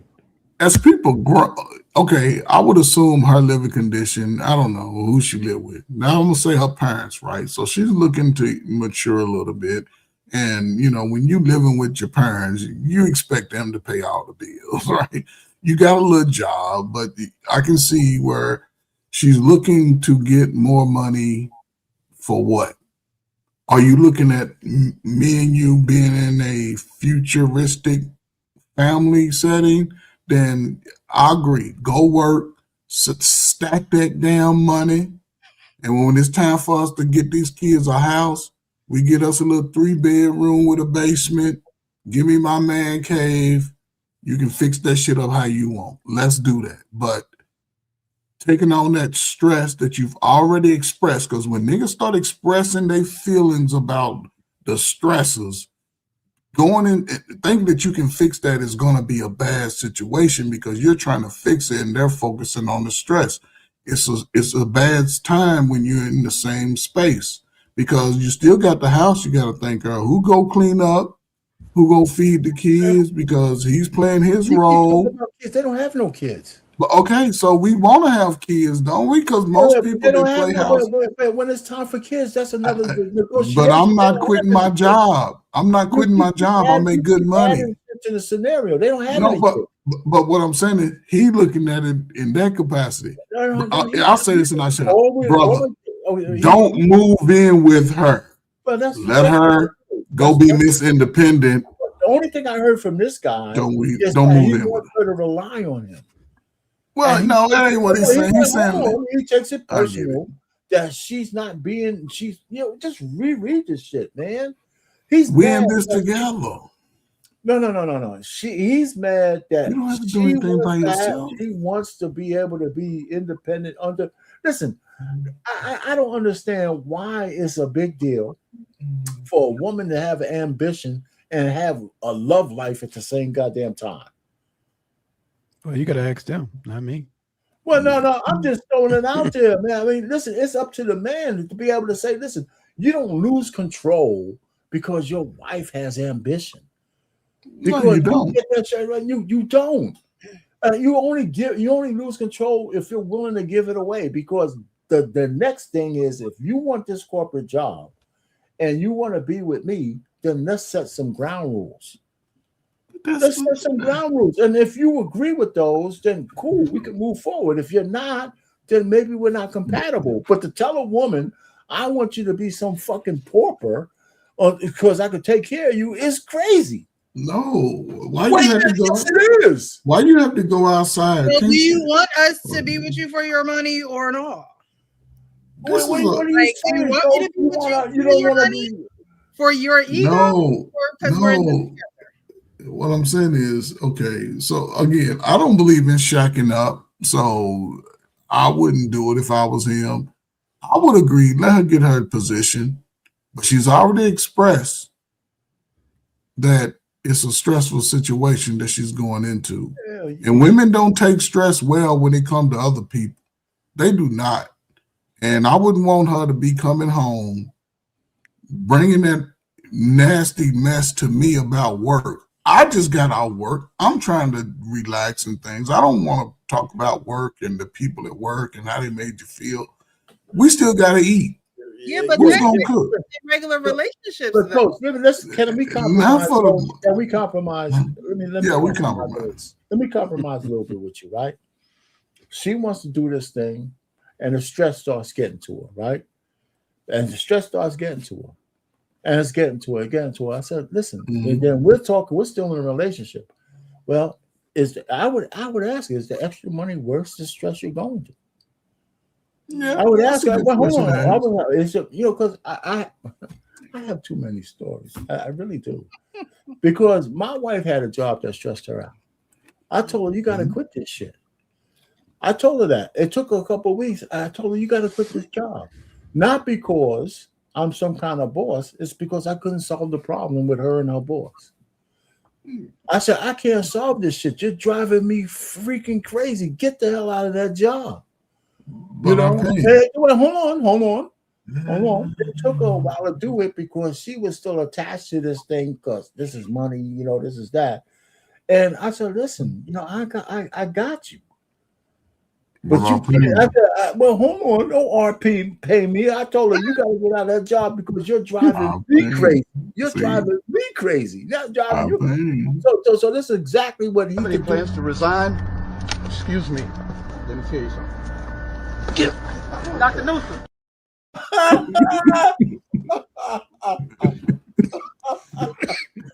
RP what? Go ahead, Coach Ray. RP I'm what? paying. Listen, man. One, it's a wife. It's a difference between a wife and a girlfriend, right? If you're already in it, she's looking at things from a point of view that just in case your ass ain't around, I'm already setting up my play. And again, there's nothing wrong with work. Yes, work. Isn't it better that she's not your wife, though? Isn't he in a better position? And that's why I say stay in your own little spot, dude. Let her stay where she's at. Go Right. take that stressful ass job. Right. And when No. she start, that's all I'm saying. Don't go in that space with her. And now you trying to come home So and you're hey, saying, okay, listen, if you take Yeah. that job, we got to have separate living accommodations. yeah, I would just have the conversation because have the what are you getting? What do you need that little extra money for? I What are we wouldn't gonna ask- I do wouldn't say with that. it? I wouldn't say that to her. No. But that's why I wouldn't even go into that space with her because But she's brilliant. the point is, but that's different than saying I why would do you just take the avoid extra it. money? I I said, would listen, just- if we're gonna have a relationship, we can't take it to the next level if you're taking this job that stresses you out. Yeah, but I think that's what you're saying. That's what you're saying. but okay, so 63-year-old and 25-year-old, they're not having the same mindsets. No, hell with the mindset. If They they want not. to be together, I want my money. I need my money for me. Yeah, I got to have my money out paying. You Okay. can't tell me not to work. No. I'm not saying that's, but you're the one saying she shouldn't go for it. I'm saying she should. But I'm agreeing with you that if I can't handle that, we just won't meld ourselves yet. Right. And that's but I would tell her that, and then she would have a decision to make. But that's what I'm saying. You would have the conversation. Yeah. A lot of these younger guys and they're not having those conversations. You have the conversation even if you're young. You keep putting He'll do whatever. You're putting an age limit on intentionality. Because he'll do whatever he can to keep her around. Those cartoons we read, let's say they were modern times. Yeah, that's what I'm saying. Yeah, okay, He'll do whatever he had a can. position and she had a position. He didn't like her position, but his rationale was based on ego. It wasn't based on what you're talking about. It was just based on pure ego. But he's looking to take care of her. He's looking. Well, suppose you got. And that's where he's going wrong at. He's trying to go into a position that one, based off what she's trying to do, would not mesh with his life. Exactly. That wouldn't mesh. So that's why I say just stay separate. She doesn't want to be taken care of. Right. She don't want to be taken. She wants to have her own independence. So when it comes down to anything financial, because the messaging from the modern women is, girl, you got to have your own. Don't rely on no little slow ass dude. But until and that's where he'll put himself in a bad situation. until If she's telling you that, you no longer fight that. You let her get her until she gets job. to the point where she trusts him. You stay in your own place, get your 1-bedroom apartment, buy a townhome because that can build equity. Don't buy no damn townhouse. Well, I'm just saying it's better than living in an apartment for 20 years. You know what I'm saying? So we ain't talking about 20 years now. but I'm just saying, if you're a single person, you don't need all that. Yeah, you don't need no. Men have to understand too that women are receivers, and if a woman is not receiving you, then you have to note that. If a woman is not receiving you, which she's naturally born to do, then you have to cut your losses, because you'll always be choosing. I mean, you'll always be looking for her to receive you as a man and the things that you can offer and the things that you want to give her. And there's probably another girl just ready to do that already. Right. Yeah, they'll always be in a battle. If you want a kept woman, there's no shortage of women out there who want to be kept. They'll always be in a battle. There's no short about, go ahead, Leon, go ahead. They'll always be in a battle. Like this just to start. When maybe. Hold on. Hear me out. Yeah.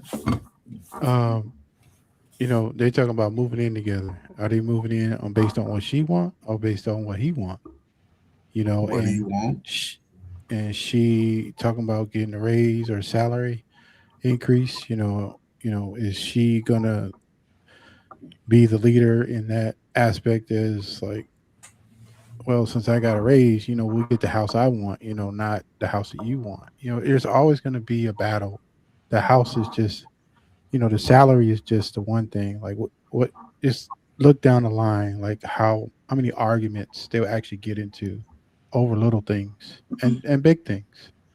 Like what is it going to be next? Is it going to be a car that she wants, and he's going to tell her no, and she's going to go do it anyway? Like, you don't really need to be with somebody like that. Like So we're saying, thankfully, he's not married to her. He can walk away, and with nothing happens. Man, that's your fault, Precious. Because whatever I read, I misread the whole thing. I misread the whole thing because I can't imagine that I'm gonna walk away from a woman who has ambition just because I want to be in full control of her. That's just crazy to me. It really is. I don't know what you guys are talking about. She sounds like, even if we don't get together right away, all the stuff that she says is negotiation point. Hey, listen, you're gonna go get this stressful job. We can't take this to the next level because I want to know how that plays out. That's fair. That's fair. Mm-hmm. And she says, listen, I don't want to lose you. Okay, fine. You ain't losing me. I'm just saying we can't go to the next level because you're taking this job. And at some point, we're going to have to understand that, that we're going to build this family together. And you're the one who's going to lose time on the job, not me. Yeah. And if you're not willing to do that, then maybe we can go past go. Right? But or you could do like a trial run, like we're not gonna move in together. What's a trial run mean? What do you mean by trial run? Moving, but you can't move in by trial. No, you cut me off and you're not letting me finish. No, I'm asking. I'm trying to tell you. I'm sorry. Go ahead. It could still be together, and he could see how she handles those stress levels. Like, is she gonna be a pain in the ass? Like, just move on. Like, it's no. And if she doesn't want to receive that position because she wants to pursue her career, then what it is. There's plenty of other women out here that's, like Ferg said, there's plenty of other women out here that's ready to accept what he is offering. She's just not the one. Yeah. Well, that's a possibility. Or she's just a one and it's just not time yet. Because I still don't buy the thing that the only way that makes a woman willing, good enough to be with is because she wants to be completely dependent on you. I think that's crazy. I really do. I don't agree with that. I maybe because I have two daughters, I want them to be able to be self-sufficient in the world they have to live in, and still find husbands to cover them. So if if one of my daughters came home with a guy and says, "Yeah, I wanted to quit a job and I just want to live off of my salary so I can take care of her," I'm not going to be down with that. I'm not. I might not have any say because she got to make her own decision. I want her to be able to navigate the world, whether she has this dude or not. And that's the way the new world is. Why am I 100 fucking years old saying that? Women are saying that already. Back in my day, that might not be true, but my wife had a pretty good job back in 1987. I'm just saying it's not intimidating to have a woman with ambition if she's willing to be under your umbrella. That's the key. Coach Ferg, if you had a daughter, would you be okay with her just moving in with the guy who said he would cover? No. So why you kicking my ass? Hold up. I don't believe in shacking up, so I wouldn't want my son to move in. That's what she asking. If I had a daughter, no, don't move in with a guy. I would say no. Don't move in anyway, because I would have that conversation. I would let them know you're not moving in together unless y'all get married. Y'all can sleep over, but ain't nobody. Is that what you're asking though? Is she's talking about moving with a guy if she can't take care of herself? He's taking care of everything. But if I got an adult daughter, I hope her ass gonna be working anyway. Why are we arguing over this? I'm just saying. But what I'm saying is, I'm talking about apparently she's working. But she's already expressed. No. It's not about the ambition. Maybe this job is not right for her. I'm not. She can go. On who? Based on him. Based on what she's saying, it'll already stress me out. You know ahead of time that something is a red flag, and you intentionally go into that red flag after getting the advice, like, you know what, just sit back, not right now, and you do it. Who you think she gonna complain to? You ain't listening to me. I told your ass don't do that shit. But now this is my fault? No, you had already expressed it, is all I'm saying. I'm not saying that work. Matter of fact, baby, won't you go ahead and apply for this other little job? You can work, it's less stress on you, you can make good money. Let's do that. But bring all that money home. Don't be getting that shit so you can all of a sudden find fake Lucci and Ducci. Put that shit over in our little savings. Yeah, less stressful. And we can get out of this. We can get out of this apartment when our lease is up, and we can go do some things. That's all I'm saying. No. Okay, we're in violent. Yeah, I don't believe in shacking up. Nobody. Don't. No, forget about shacking up. But the point really is, I hear you when she talked about stress. I didn't take it the same way you guys. But that's what she said. Yeah, because she said stress. But the job that already stressed you out. You guys are talking about, you use her word stress as if she's going to be on a damn goddamn defibrillator. You know what I'm saying? I mean, you know what I'm saying? I don't know. I mean, every promotion you get, it's going to be a little bit more expected of you to get the extra money. Have any of y'all ever had a black supervisor? So what? A black supervisor. What about the black supervisor? Have you ever had one? Once. If it's a woman, if it's a woman, a couple times. If it's a man, was the black a couple times. Okay. Let's say a woman specifically. No, I have had women. I have before. You have? I think you have. Yeah. I've had women supervising. They tend to take on the stress of the job, and it shows. It shows in a lot of who they are when they start taking on the stress of the job. Yeah. And that's the problem. And I think our year of woman and man is different. These people today are not as emotionally strong about that. They will express that shit on the job that they don't like your ass. That's what's showing it. And that's what affect the house because these people. But they don't have a house though. But that's what I'm saying. Even in their apartment. He wants to move in together. Well, she doesn't want to be a cat. If the conditions for them moving in, so move on. If the conditions for them to move in is for her not to get into a better job position, then they shouldn't get together. That's not. I don't think that's a fair condition. But she has a job, though. No. You're adding that it's not good enough for her. Right. You know, she's got an opportunity. You're not offering me. Listen, if you would have said, let's get married, let's get engaged, and this is what we're gonna do. If you're just talking about we're gonna shack up, you're asking me to commit to you, forego a promotion just because you want to dick around at a higher level. Yeah, but that's not a good deal. But that's where he's not. If he would have said if he would have got down on one knee and offered her an engagement ring for marriage, then he got a chance to make that kind of demand.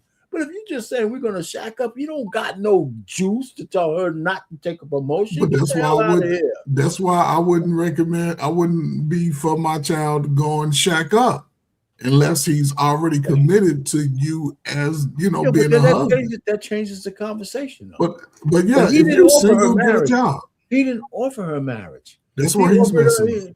He didn't offer her marriage. Right. That's where he's messing up. He said to her, "Don't take this job. Just come and move in with me. And let's see what happens." But that's where he's messing up. Well, that's what I'm trying to say. That's what we're arguing about.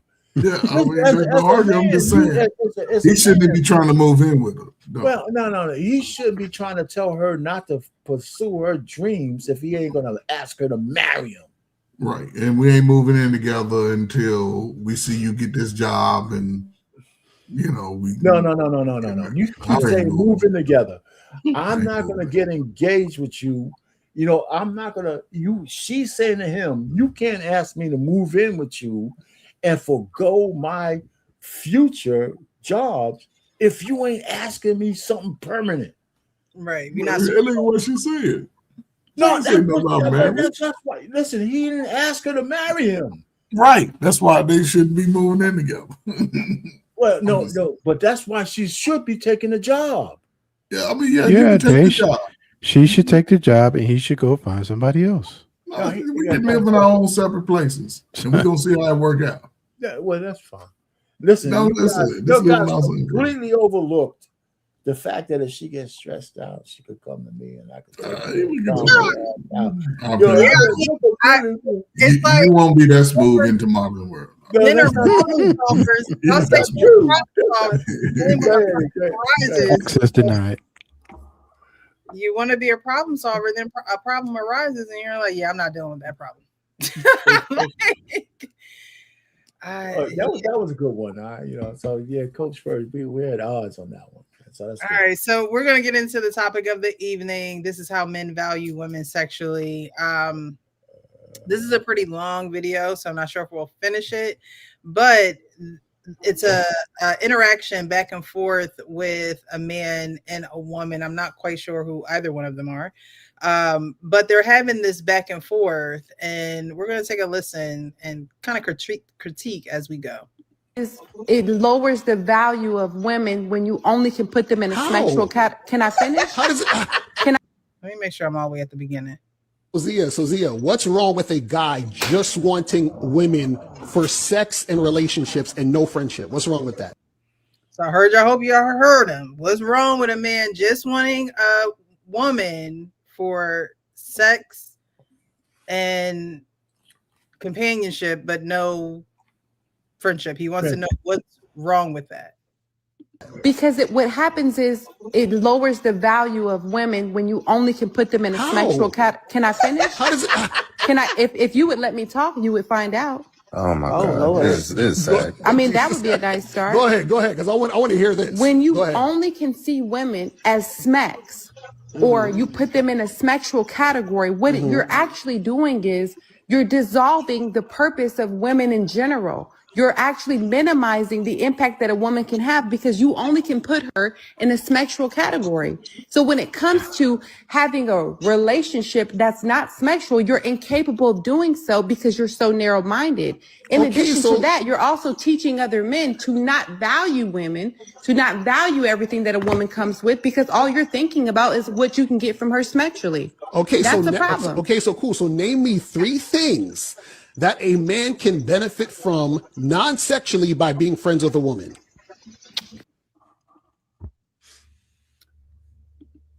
Crickets. So, Arpay, you're married. What are 3 things that your wife offers you non-sexually? Are you on mute? Yeah, we're jumping the gun though. Because listen, it's not that wasn't for the man to answer. That was for the woman to answer. I know. However, No, no. You see, here's the misconception, and this is where the woman's coming from, and this is where she's wrong. Women have a tendency to try to tell men that it's wrong for them to want to have sexual intercourse with them. It's not. That's our nature. What happens after that is where they want to just jump to. I wanted to bang my wife out the very first time I saw her. So it's not that just having sex is the end all and be all. Sometimes the men who want to have sex with women marry them. That's it. So this whole notion that a man should forego his natural instinct to appease what a woman looks like is the same reason I always say we don't see the world the same way. It doesn't mean the word woman is wrong. It doesn't mean that your value is less. It means that I want to have sex with you, but I don't because there's certain natural barriers, right? There's just certain natural. We can go forward because there's more into this thing. So, what are the three things? I can't answer that. It's for a woman to answer. Because for every woman, I think that three things would be different. You've been married for like 30. But I'm not answering for my wife. That's not for a man. He asked the woman that. Right. He asked the woman that. But so it's not fair to ask. Well, I could come up with some shit, but that's for he put that to the woman for her to answer, and it'd be nice to hear her answer. Yeah, she's gonna answer. But yeah, but okay, but what do you want me to say? Say the question again. What are three intrinsic? No, now I'm giving you the answer. Okay, but what's the three things? Okay, right. The three things for me. The question would be different. The three things that would make me want to keep the woman after I had sex with her. That's a different question. So that's why I'm saying the question you want to put to me as a man is not fair. If you would have said, "Here's my three things as a woman, Precious, that this lady's not answering or needs to answer," that's a better answer than what I'm gonna give you, because I'm gonna give you from a man's perspective. And just like I already told you, every time a man braves rejection to come up to a woman, not into a professional setting, if we're business partners, if we're this or we're that, that's one thing. But if I walk across the dance floor, if I walk across anything to come to say, "Hey, hello," and I want to meet you, I can tell you that, but in the back of my mind, that no matter how this goes, in the end, I want to have sex with you. Not that I'm gonna come across like some kind of savage, because how you receive me is going to be more important, right? And so the point is, men don't approach women without having a sexual intent. We just do. Ever? No, listen to what I said. I said approach women. If I want to approach you for a business deal, that's one thing. But in the back of my mind, if you're fine, I'm thinking, so there's natural barriers. I'm married. I have a natural barrier, right? But let's be fair. Precious, we're on these panels. I look at you, by every stretch of imagination, you're a pretty woman. Thank you. Well, I'm serious, right? So I'm not thinking about having sex with you because I'm married. That's a natural barrier. Mm-hmm. And if we were friends, as long as we're talking on a panel, as long as we might talk, have these conversations, and there's natural barriers. But if we were friends, I can't be up in your house eating dinner with you, and you can't be in my house, even if nothing happens. That's where you can cross a line, because it's raining outside and the lightning is nice and cozy and shit. And I mean, that's when you avoid those situations. Mm-hmm. With even girls that are your friends. Right. So, and listen, I don't want to blow all the shit I want to say, but here's the point. You asked me, one of the reasons why men and women can't be friends that way, because true friendships is intimate. True friendships are intimate situations. I could be in intimate situations with fellas because I'm not gay. I could talk to them. I could tell them my feelings. I could tell them. I've already told you a story about when my frat brother caught me crying and about a girl. And I thought, I could confide in him because we crossed the burning sand. All he couldn't wait was to out my ass in front of other brothers. Exactly. Come here. But I appreciate him doing that because it's been 50 years. I never was in that position again. But those are intimate conversations we have. Yeah. So if I have a woman who's truly my friend, right? Those intimate conversations can take a turn really easy. Right. And so, Yeah. and let me, I'm gonna shut up because I don't want to give it. We can come back to it. But I had a couple of girlfriends. I have one girlfriend. My wife knows her, and we were freshmen in college together. So it's been 50 something years, and we know each other. I know her children. I know all this kind of stuff. And we've never had any kind of sexual encounters. I know all her boyfriends, all my girlfriends. We had these commiseration things. But we only talk maybe 4 times a year. She's in Atlanta, I'm here. I had another girlfriend like that, right? Who was real close to me. And we never got there. But here's the intimate settings. She asked me one day to take her to a porno movie. She never did go to a porno movie. She asked me when we were coming out of college to take her to a porno movie. So I was the first. She says, "I never saw a porno movie. Can you take?" That's. I'm sorry. Maybe I grew up sheltered. Maybe. Yeah, well, no. She asked me. So how do you go see a porno movie if you're not? She wanted to see. There's places you can go. Well, I never. But here's the thing. We never really crossed the line. I got so many stories with this woman. I really liked her, but we lost track over the years. However, we were really close. And it was a time when it almost slipped into the other. It almost slipped into the other thing. It wasn't going to be just her. It was going to be her and her roommate. I almost had the ultimate male fantasy. Okay. Thank God you didn't have that. It didn't work out. But the point is, I liked her. It didn't work out. It didn't work out. I'm mad about that today. It's 50 years. I'm still thinking about this shit. Okay. So the point is, I'm ended here. We were good friends, and she told me something that happened to her. And this is really what solidified she got assaulted, and I went to her dorm room just because we hung out like that, and she told me about it, and I said, okay, let's go ahead and call the cops. She said, no, it was my fault, and she cried for an hour on my shoulder. For my shoulder, I'll never forget it. I was like, oh my God, she cried until she was finished. And she says, listen, I'm not going to do anything about it. Don't tell nobody. And I didn't. And we never talked about it again. To me, that's intimacy. Yeah. Right? Yeah, and I never, so these are like experiences, with friends. So a real friendship takes that intimacy, and men and women in that kind of intimate setting, in those intimate settings, nature takes over a lot. Yeah. And that's the difference. That's one of the reasons why men and women can't get together like that. That's the difference, though. So you might have had a little bit more respect. Today, if they get in those intimate settings too many times, they going to ask them, you think we should go ahead and do something because we friends? And I think that's the scary thing, right? I agree with you. But women are different than men, right? They could put a whole bunch of guys. This is a new age, This is a new age of women. They're a little more aggressive. It's still a woman's choice, though. But they still will be aggressive and let you know if they want. Choice. Yes, and the day that you come over and they want to give you that monkey, they're going to give it to you. Yeah, but it's and most guys, even though they consider as a friend, are not going to turn it down to them. Right. They're not going to turn it down and be strong like our pain was back then.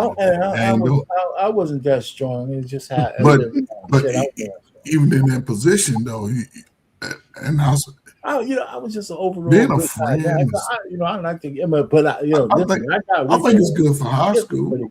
Like we graduate high school together, neighborhood friends. How many girlfriends you got, Ferg? How many close girlfriends? I got no girlfriends, man. There you go. How about you, Leon? I had one. Right, I can say just looking back there's one woman that I got to be friends with at work, but she was older. And when I met my wife and I knew we were serious, I introduced her immediately. Right. And she might have, you know what I'm saying? But I was careful because I understood women in the sense that I ain't gonna be in too many intimate type of settings. Exactly. You know, I ain't coming over after a certain amount of time, 10, 11, 30 at night.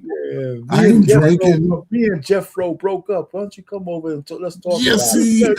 I would talk to the friends. I like this, but as far as that person, if we were like friends in a capacity, then our friendship went as far as work. Right. Not Friday night, we going out, you want to take shots, and then I gotta drive you home and you half naked in the car.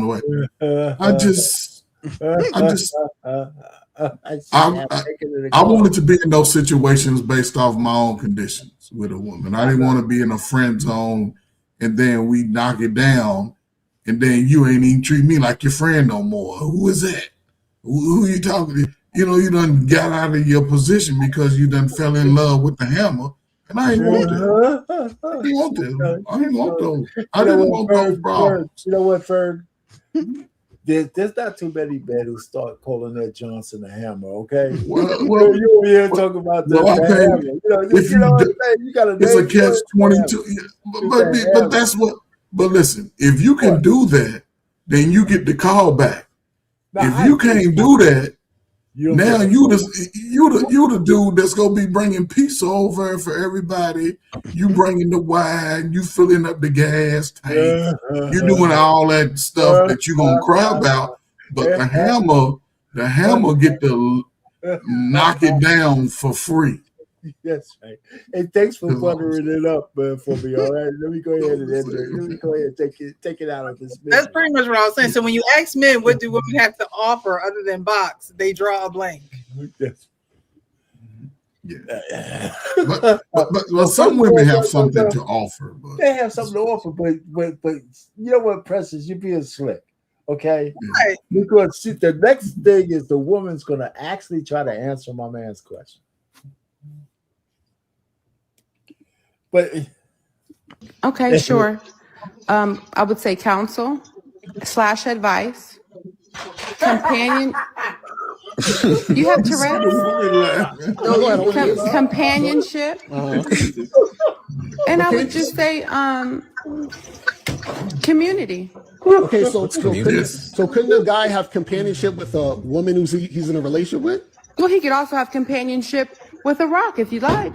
No, I'm asking, what can he have that he can't have, and he can only have it being friends with a woman? But that wasn't the question. You said, what are 3 things that he could have? You could have it with anyone that you choose. Right, so that's what I'm saying. If I can have companionship with a woman who I'm friends with, or I can have companionship with a woman I'm having sex with, which one do you think men are going to choose? That's a totally different question. No, it's so of course a man will likely choose the woman he's having sex with. Okay, but you asked me originally, what are 3 things a man could get from being friends with a woman? I gave you 3 things. Friends? Okay, that's what I'm saying. So I'm taking one of your points. So if he could, I'm gonna stop it right there because it sounds like he's confusing platonic relationships with friends with benefits. I was just about to say that. Like now this may be an unpopular opinion. Like I have a few girl friends that I'm friends with. Like legit. I still am. I'm in a travel group on Facebook, and we met, and like we just not on anything sexual. Like we just hit it off. Like we would meet up, and go to different destinations. We had our own separate rooms, and so she became a really good friend, especially when my mom passed. Like she was a person that I could actually talk to, about my feelings. And I talked about this last night on the show about me going through dealing with the things with the passing of my mom. I'm kind of person like I think you can be friends with people. I agree with you guys. Like in those types of settings, I don't think you should be around those. Like, but if you're just talking to somebody on the phone or you guys are texting, and I don't think anything's wrong with that. But like, if you're taking it to another level where you are thinking about having sex, I'm just not one of those people. Like, I don't. Every woman that I come across, I don't think about having sex with her. Like, that's just not. There's one in the Hallelujah. Like, I just don't think because, for example, I think that people that understand you and where you're coming from or your baseline, like they will respect it. Like they won't try to cross it, and I don't try to cross it. So like if I know I'm going to be in a situation where you know, I might be vulnerable to wanting to have sex, I don't put myself in those positions. Um, and so, I don't, I just don't go. I listen to these guys on these panels talking about, oh, you can't be friends with women because, all guys want to have sex with women. All of us aren't like that. Like, um, and the way that he phrased the question to her, I do think he was confusing the two, right? Because um, if you're to me in my mindset, if you're friends with somebody, that means you're not trying to have sex with them. But if you're trying to have sex with someone, you're not trying to be friends with them because friends, that's a different zone, right? And so um, I can talk to somebody and text them and, you know, be platonic friends with them. But if I'm trying to get with somebody, like I'm just going to have a different energy, right? And so I think he might have been confusing the two just based on the way he was wording the question. You're talking about the companionship part. Yeah. Oh, what's the definition of companionship? Because listen, I'm saying I don't disagree with anything you just said, and anybody can. First of all, my basic premise is that I reject any notion that a man who wants to have sex with a woman is somehow a bad thing. I reject that wholeheartedly. It's part of our nature. Is how you carry yourself that makes a difference. What's your character? Hmm. There's natural boundaries that's already set up. And then, like you said yourself, you don't put yourself in a position where that line could be crossed. Right. So when for me, as a married man so long, I understand where those boundaries are. I can talk to a woman, I can make a business deal, we could be texting, we could have all kinds of laughs, we commiserate and all that. Hmm. But don't be asking me to come over and hanging out in you with a with, Hmm. with a with a dinner and it's just me and you. Even though we might not have sex that night, but you're sitting down, you got beautiful legs and pretty feet and shit like that, and you're sitting down all relaxed in your home, and you're gonna ask me that I won't get a thought that, man, shit, man. I wouldn't put myself through that kind of pain, right? Not at all. And she's gonna talk some more about that. It's about triggers, right? You gotta make sure as part of your control is that you don't put yourself in the trigger point. That doesn't mean a woman can't be an acquaintance and your friend, but a real friend, real friends. I believe that that's intimacy. That's a single. And to tell a single man who's virile and a single woman who's virile, even if she's married, you're both in the sex age. If you're old and 90 like I am, that's one thing. But if we both 25 and 30 and 35, I'm looking at you, your tits still hang up with the bra or not. And I'm all like, come on. I'm not gonna put myself through that. But most men will though. No. I'm just saying, but we ain't friends no more. The Right. women will put men like that in the friend zone because women extract energy from men. They do. And for them, it ain't sex. We ain't talking about the woman's part of it.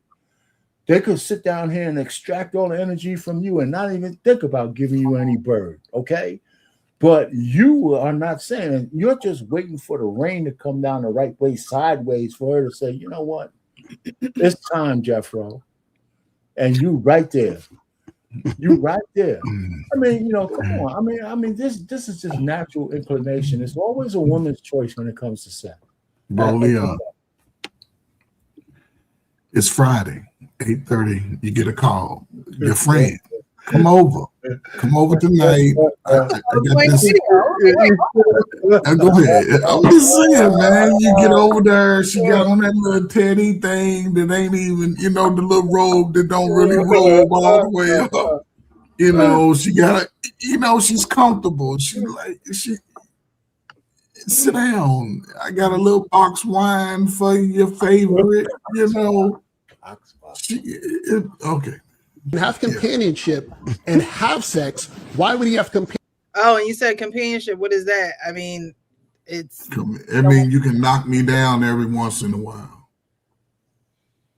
Companionship without having sex. Well, what if he doesn't want to have sex? What if he's celibate? Oh my God. What if he doesn't? What if that's something that he's not into? Answer her What if he's questions. abstinent? He's gay. I mean, what we can do this all day long. This is what I'm saying. Most guys are not abstinent. I'm talking about the guys who are sexually attracted to women and want to have sex with women. I'm saying, why would those guys want to just have non-sexual companionship when they can have sexual companionship? It doesn't make sense. That's Well, what I'm let me trying to ask tell this you. question. my thing is, right, your nature is to have sex, and I'm not bypassing that at all whatsoever. It's a known fact. It should be a universal known fact, right? But if you just listen to what he's saying, why would a man want to have a woman as a companion and not have sex with her? Logical for a man, right? But when you think about what's attached to the smecks that they keep talking about, right? When you think about what's attached to that, when he said, you know, what can I get from a woman that I'm not having sex with that I can't get from a woman that I am having sex with? One of her first answers should have been a disease, for one. Like, y'all never think about that big D word, right? A disease. You can't get a disease from the one that you're, you know, just platonically friends with. But that's true. But that doesn't answer the heart of the question, though. That's a deterrent, yes, but that still doesn't answer the heart of the question about the companionship. Companionship is a deep ass word, man. You know what? I agree with Leon also that because I don't agree with this whole guy because I saw the whole thing with everything he says. Men and women can be friends. I just said I have one like that, but we're friends. I have two like that. The other one I lost track of her, and I'm sorry about that because she was a really good woman. And you know, the point what I'm saying is, but we are friends from a distance. Yeah, and that's the We're only friends from a distance. We're not up under each other, man. You know what I'm saying? And it's easy, right? Because both of the girls I'm talking about, man, even at their advanced age, at least the one I know, she's still pretty good looking.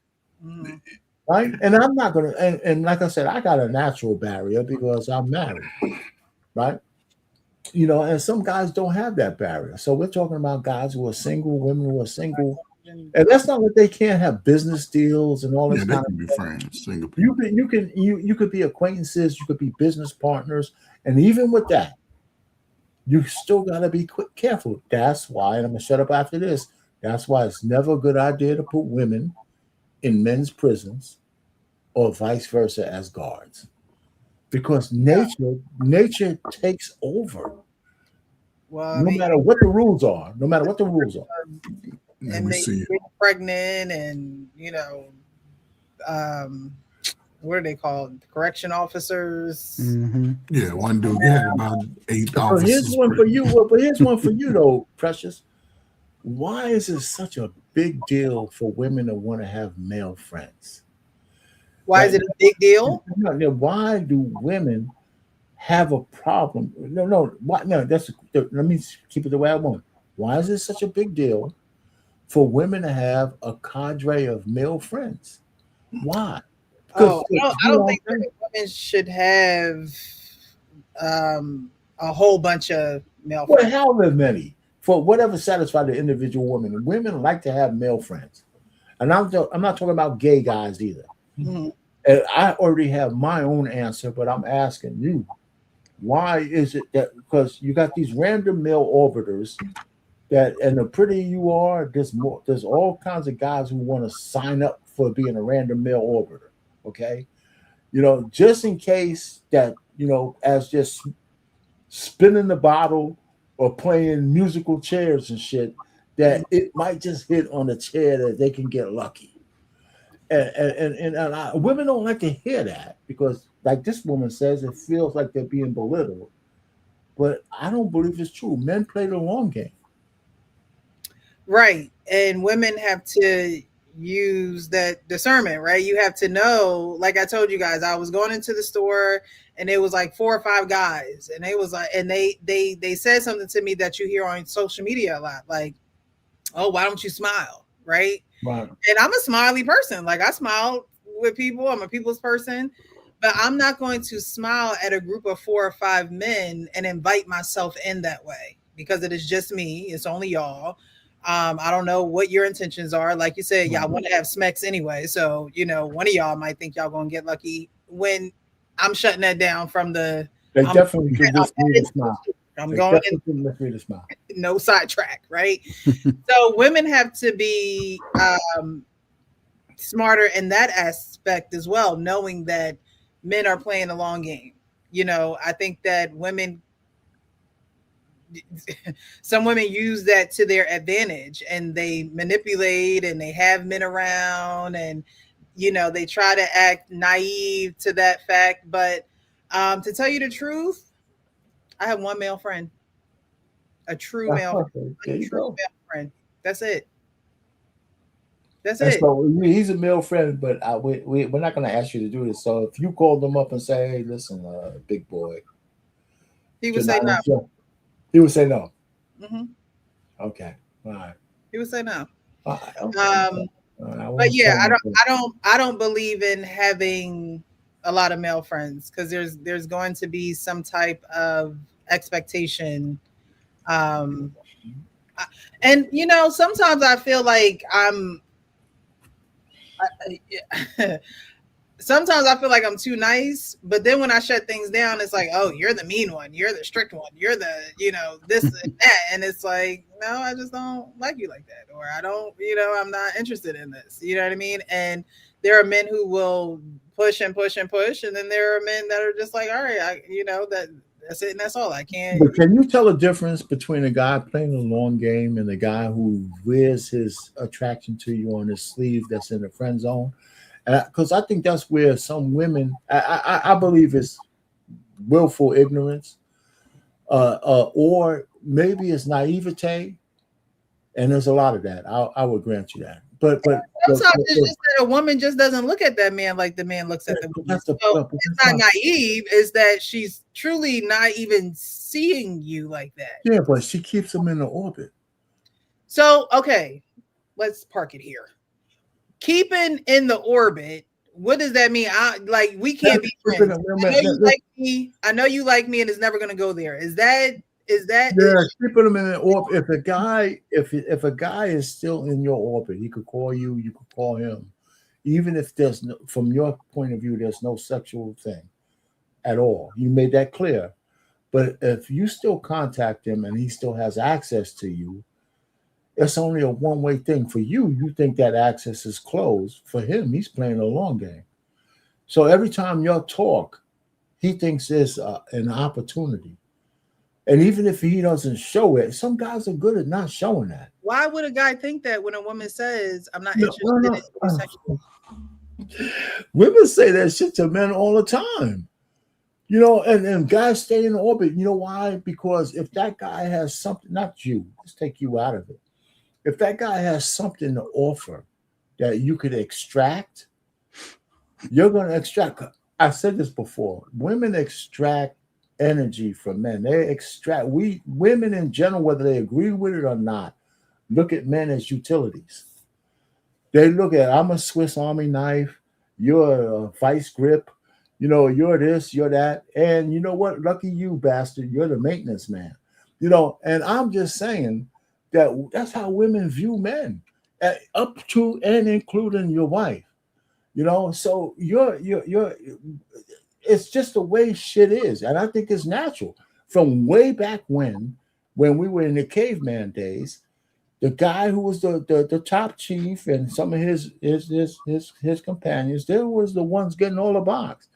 And in return, they put the women and the children on the inside of the cave, and they were out there just in case somebody would raid the cave. And so we evolved to the modern era. It's all natural. Women look at safety, they look at security, they look at men as utility. Period. This guy speaks well. Okay, so what if this guy's not doing anything for her? Like, no, he won't be. Then he wouldn't be in your orbit. If a guy is completely useless, okay. So what if it's a coworker, right? What if he's not in your orbit? He's just your coworker, and you talk to him because you need to get a job done on a job. Yeah, but you may talk to your coworkers. I talk to my coworkers outside of work. No, listen. But he's not. Yeah, that's true. But I'm talking about somebody you keep in that guy's not in your friend zone. That guy's not. You just know him as a coworker, and you don't talk to him on any kind of regular basis. And most of your conversations are not. There's a difference between what I consider a random male orbiter and a guy you just know, right? And coworkers are like maybe some of the guys you just know, but some people that you might talk to or you might have. He has your phone number. You have his. Orbiter. What is? That's my fancy way of saying men in the friend zone. Yeah, and I call them random male orbiters because a man who's in the orbit of a woman that he desires, she's not giving him anything. And this is why I only got one male friend, because I'm not giving you time and energy because I know. But you know what a man wants. Know, if a man's attracted to you, he's going to express that to you. Now, most niggas at your job ain't going to say, I like you. They ain't not going to do that. They worry about HR. Right. But they'll just play the, you know what I'm saying? We cool, you know what I'm saying? We go out. But a guy that steps to you, then everything is on you where you place him. And if you say I ain't interested right now, he'll stay in orbit. You're calling, not you. You want some Uber Eats. It's close to the middle of the month. You ain't got it. You done blew all your rent money. You need somebody. Those guys are always going to be in proximity. Hey, big head, could you come over here and put together my baby's bed? So he'll do that in hope of maybe one day. Big screen TV. Yeah, one day. I did a live on that where a woman said to a guy, listen, he wanted to date her. She's an older woman, not older. She's like in her 40s, 50s, divorced, have kids. And this guy had money. He says, let me ask you a question. I don't want you to get mad, but I have resources. I have this. I would like to take you out. I want to be. She says, listen, I know you. I'm just not into that. But if you come over and rake my lawn and do the landscaping and shit, I might look. That's what I really need from a man. Maybe, just maybe, I might move the panties to the side. You know what I'm saying? And so I'm just trying to say that because she looked at him as what she needed. She didn't need a date. She didn't need a play.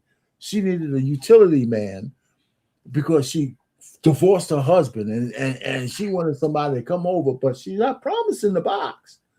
She's just promising the possibility of a sniff. What I'm saying? And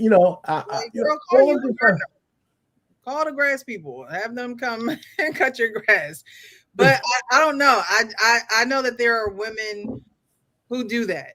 Right. I used to be friends with a girl and we had a conversation. She was like, yeah, this person is for this person is for that, this person for this. I had a really exactly. That's all I'm getting. That's all I'm getting for. And in my head, I'm like, well, Like, is it just like when you only need this, you literally just call this guy? Swiss Like, there's Army knife. other type of relational equity that's being put in, or are you just having conversations so when you need to call him? So I just can't deal with all. I can't do it. Well, every woman, thank God, every woman is not like that. But you ever saw the undesirable truth of the brother who does the street things? Yes. Street guy. So he had one young girl up there, and she named 5 guys, and he says, "Well, so these guys are just like a Swiss Army knife, right?" And she said, kind of, yeah. This guy does this guy does that, and this guy who's getting who's banging her out. She says, "Yeah, that guy, I will never go with him." He said, "Why not?" He says, "He's a loser, but he's pretty good in bed." But every other guys are sitting around her, and she just blatantly said, "Oh man, it sounds kind of crazy." Once I said it out loud, but but that I peep that game. Women look at men as utility knives. Period. Yeah, you're right. I don't know. I just. It sounds harsh, but I think it's just right. I mean, because as a woman, it's like, okay, if you're going to come into my life, what you going to do? But Precious, you were raised under a different cloth. It's a different mindset, right? You were raised to be respectful of those type of things. A lot of these single people raised people, they don't give a damn about a man's utility. They know these things. They learned it. It was a learned behavior. Sometimes you need a man to fix it. Little Derek, he can't do nothing but have sex. They pass this information, but Brother Leon, hey, he can fix a car. He can get your car together. Call him over. And he might have had an interest in you. Hey, Mr. Leon, she'll flirt with you enough so he'll give her that $200 discount. Well, I ain't got nothing but 150. Could you? And that's I'll say this and I shut up. I think those days are over. The day of the younger man, they're not moving like us old dudes move. We want to be the Mr. Fixer, Mr. Saver. You know what I'm saying? That's how we beat our chest, not these younger dudes. Because the women that they're dealing with are telling them out the gate, nigga, you ain't shit. If you ain't got that bag, which we know they lying because most of the kids are born through slow ass genes. So they lying about all this. But I think men are waking up. It seems like it's bad, but in the long run, I think men are going to be in a better position on how they're able to move with the women that they choose. And the older women are going to keep sending bad messages to these younger women. And these younger women, hopefully they don't listen and be willing to work with a young man on the same level who's showing that he wants to get out here and be a provider for his family and a protector. Because by the time people let's just say we start out at 23 and we both are working, like Payne said, we married, we got kids. Now the kids are older and can be more self-sufficient and independent because we've both given them the same message to be respectful, work hard at what you do. Your job as a kid, go to school, don't let nobody bully your ass. Anybody adult fucking with you, come and get us. We go out and we deal with it because we trust our child. Right. And as the kids get older, listen, let's pull back. Listen, now you ain't got to work that full-time job. Let's go and pull back, get you something. You want to start your own business, do your little 25 hours a week.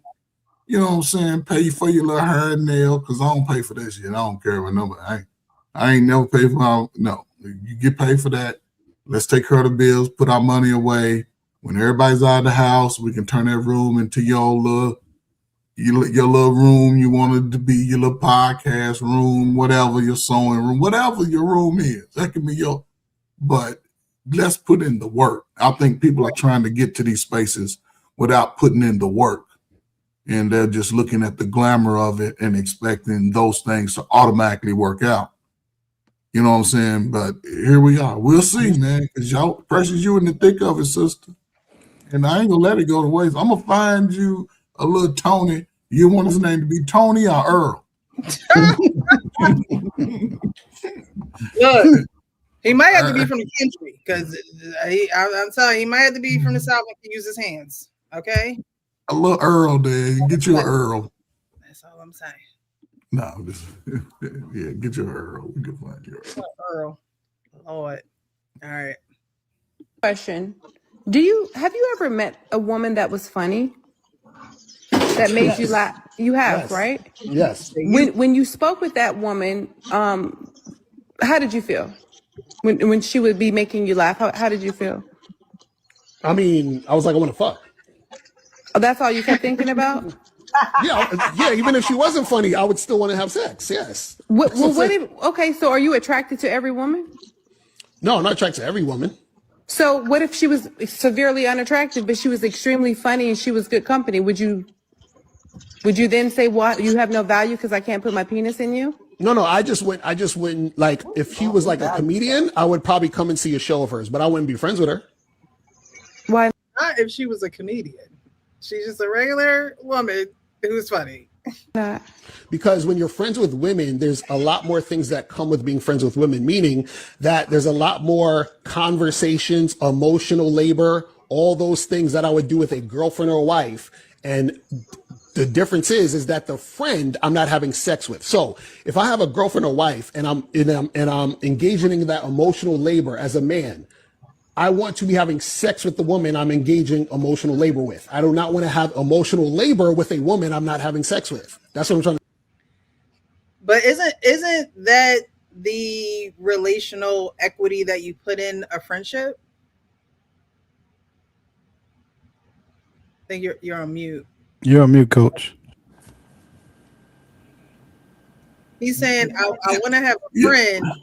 I don't want to carry the emotional labor unless I'm having sex with you. But that's the problem, though. Look how the wording. People use words that they don't realize carry weight. What? Emotional labor? Having a friend?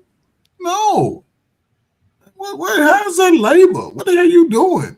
I like a funny. I love a woman with a sense of humor.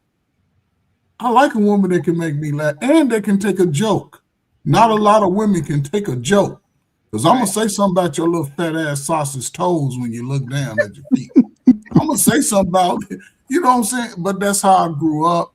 And I don't mean harm about it because me and my wife would joke on each other all day and be, in tears laughing.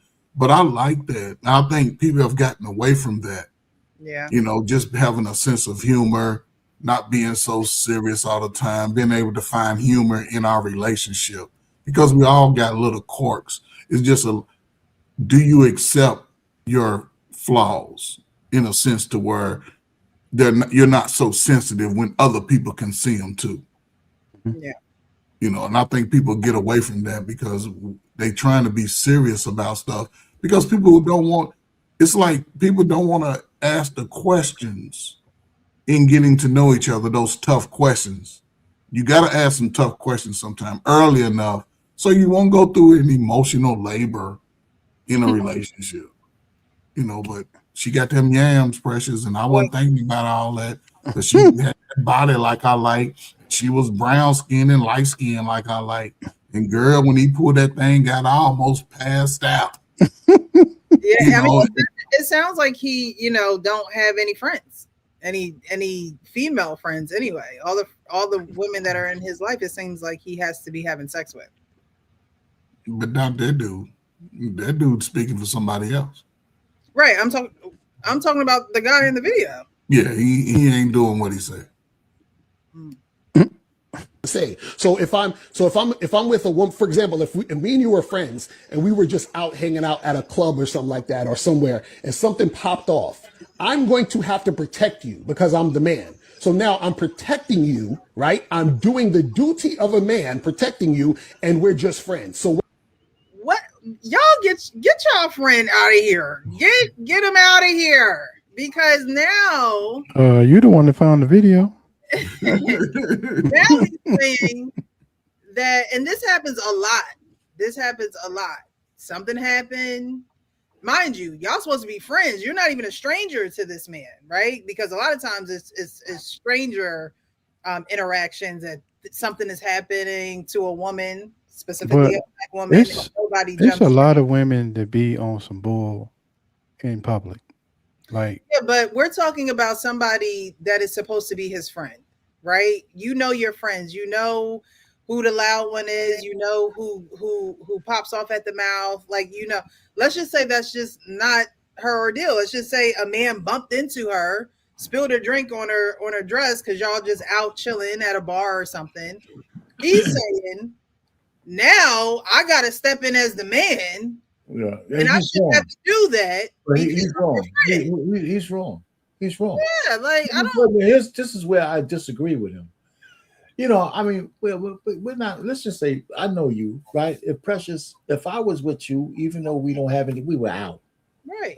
Communal lunch. Somebody messing with you, you don't. I don't have to have sex with you to know I'm not going to sit there and let anything happen. And allow it. Yeah, no. You know, I despise Karen Bass, the mayor of but when that guy approached her at the airport, I don't know if anybody saw this video. He was accosting her at the airport. She's like this big.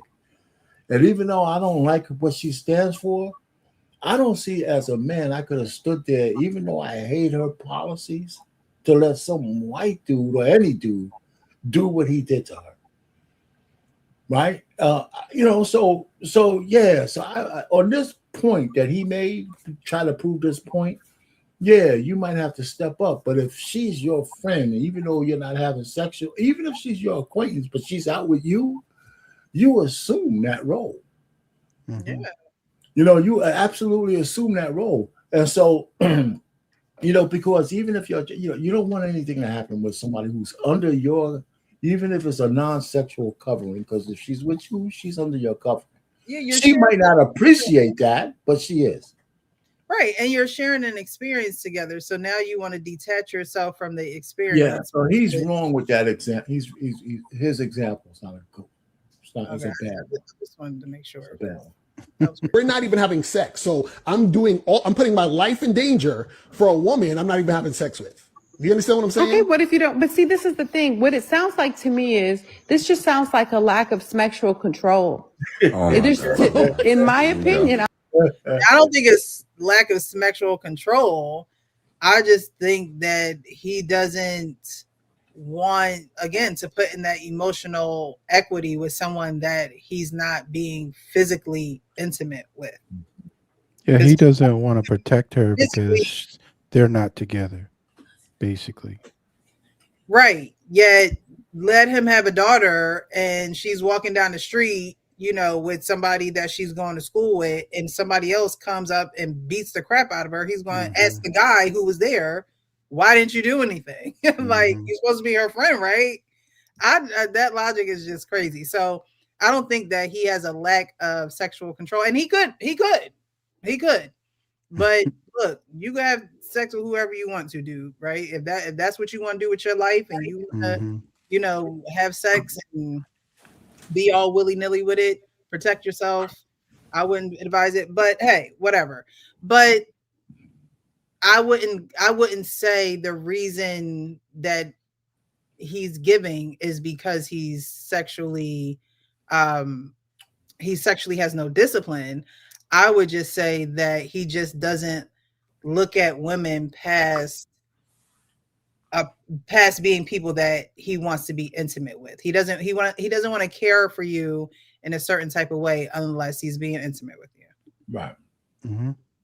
I'm telling you the honest truth. I'm telling you exactly what it sounds like. It sounds like you have a hard time having platonic relationships because you're hypersexual. No, I'm gonna tell you what sexual control. Sexual control is. I let a woman know I'm interested in her sexually. She says she's not interested. I walk away. That's sexual control. But because you're avoiding it shows you're out of control. For instance, avoiding what? She told me no. She for told me no. Right? Yeah, I don't know where she going with this because he said it. Like if a woman says that she's not interested, I'm gonna walk away. That's actually discipline because there are some men who will be like, oh, she don't really mean that. Let me continue to try. That's sexual lack of sexual discipline. How am I? For She told me no. instance, What am I if supposed to someone do? says, I cannot go to bars, well, why not? Well, if I go to a bar, I fear that I may become way too inebriated. That is not you being in control. That's you being out of control and you're avoiding your triggers. Somebody who has control can go to a bar and drink moderately. But a lot of men do not have that level of control. But this is the thing. Yeah, just stop for a second. She is so intent on being right. Yeah. She sounds foolish. The control is to be able to avoid your triggers. Yeah, like Leon said, he's not going to put himself in a situation where if he's feeling a certain type of way, like you're just not going to put yourself in that situation. Absolutely. So that's the ultimate control. But she wants to be right so bad. But I kind of get her point. It's not a lack of control. She's just mad that she ran into a man who doesn't see any value in women unless he has sex with them. Now, I'm not an advocate for that, right? Because but I understand that there's men out there who don't want to be bothered with women because they don't want to give a woman anything unless they're getting something in return. And the only thing they think that a woman can give them back in return is sex. Mm-hmm. Right? Because he doesn't need your advice. He doesn't need all that horse shit and all that kind of stuff and emotional intelligence and all that. He's just listen. And there's some men like that. He sounds like one of them. Yeah, you could tell he's been doing this for a long time because he's very adamant about this too. Like he's not, he's not pushing away from her like at all. Yeah. I appreciate a guy not bending like a cheap suit under. What you're saying, you're assuming that men care about being friends with women, and because we have no control, we're just trying to have sex with them. I didn't say that. No, but that's what you're saying with what you're saying. No. If this is what I'm saying. So as a man, as me being me, and I'm a man, what do I need to control sexually? What do you mean? What do I need to control? You said that we don't have emotion, we don't have sexual control. No, what does sexual control look like? Let me explain. What it sounds as though, and maybe for you, because I hope all men don't have this perspective. It sounds as though you have a hard time containing that sexual desire, so you avoid the people who can't fulfill it. Because if you didn't have trouble controlling it, you would have no issue having platonic relationships with women. But that's what I'm saying. I don't want to have platonic relationships with women because I value women sexually. It's just like, for example, that's the problem. So he doesn't want to have platonic relationships with women because he values them sexually, meaning if you ain't giving up the cheeks, you have no value. Well, if you ain't giving up the cheeks, he doesn't want to spend his resources on you, whether it's emotional resources, whether it's time, whether it's any of that stuff. And you can make a character judgment against this guy, but that's just like women have standards. That's his standard. That's the creed he lives by. Just like some women who don't want to talk to a man unless he's making 6 figures, got an 8-inch Johnson, and all that other kind of stuff. Women say this shit all the time. They're saying if you want to be around me, we got to be banging out, or else I don't want to be around you because it's a waste of my time.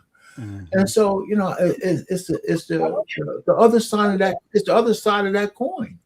I wonder if it's just like, so eventually will you have sex with me? Like that's the only way this is gonna work. Like how do those conversations go? Like how? Well, apparently there might be enough women who might, if they find them attractive, that might go for it. Yeah.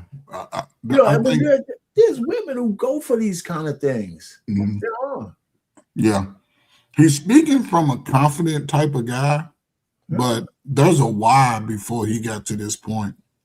I can look at him and tell he wasn't always in this mindset. No, of course as a younger guy. It's a new mindset. He might have had his heart broken a few times, or he's might have played the simp role to a woman before. And then he got to a point like, man, I'm tired of being a simp. If I can't have no cheeks, I don't even want to be around. People are getting to that point. Exactly. So now what you said was that's devaluing the woman, yes? What do you think? Okay, Hashim? if I order food right now and the Uber driver comes and the DoorDash person comes and bring me my food, do I need to be friends with them, or am I devaluing them because their use is to bring me food? Are they not valuable correlation. now? No, what I'm saying is that is the correlation. They value you. That's why you call them to deliver the food. The correlation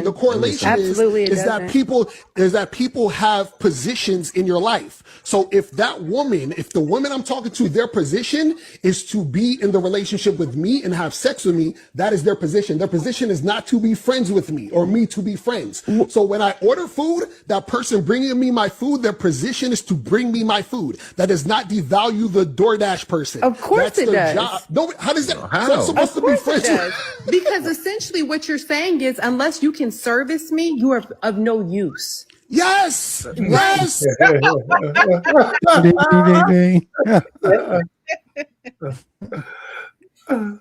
Exactly. So what is that? So Hashim, I'm glad we're finally on the same page. So essentially what you're saying is, if you can't grant me sexual satisfaction, you're useless. That is the biggest form of devaluing someone, because for you, their only value is what's between their legs. That is a slap in the face to women as a whole. And you're saying that if this guy can't be friends with me, he's of no use, right? No. See, what's the difference? What's the difference? Hashim, you're confusing what I'm saying with what you think I'm saying. What's the difference? The problem is you are having a hard time understanding that everybody is not here to service your penis. No, That's absolutely what the problem is. DoorDash person is not coming to service my penis. But that DoorDash person has more value than just bringing you food, no? To me, that's the value. But you're paying for that. That's a paid service. That's why there's no correlation. You don't pay your friends. It doesn't. You don't pay your girlfriend. It doesn't matter. It does not correlate with the subject. You're not understanding. We're talking about a position. The position of the DoorDash person is they bring me my food. The position of women, when I deal with women, is we're in a sexual situation. There's no friendship in that. Just like how if you go to work, paying for a service. You don't pay your friends to be your friends, so it does not go with the subject. It doesn't matter. Okay, let me ask you this question. Are you friends with your boss?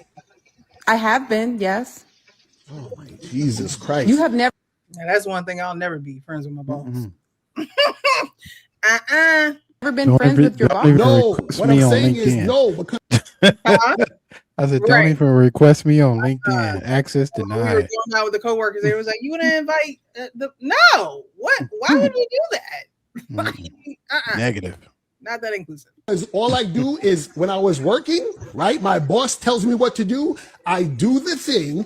I get paid. That's our relationship.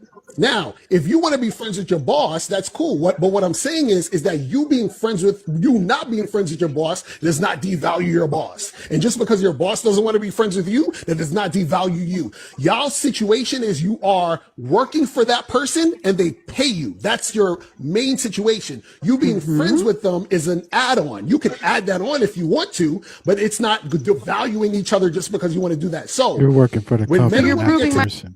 They didn't even say that right.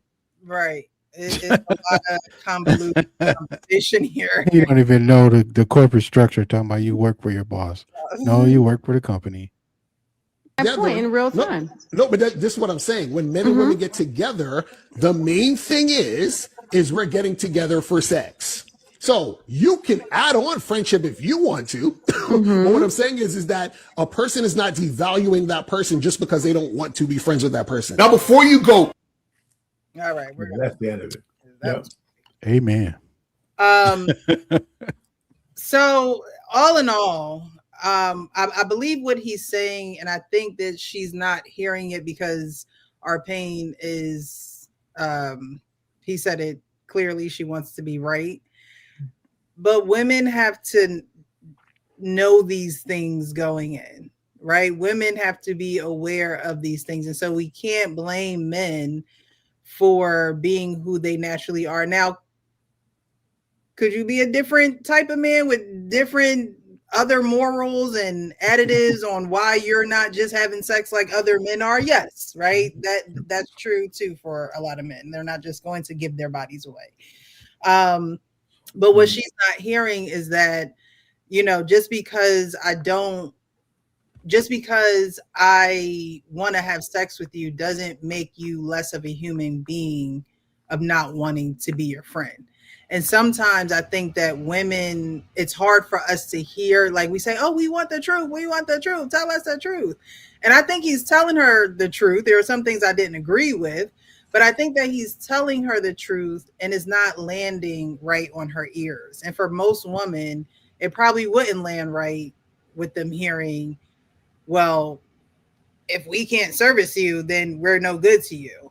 And it's like, no, he's a man who knows that he's a man and he knows what he's going to want when he approaches a woman or he's in a relationship with a woman.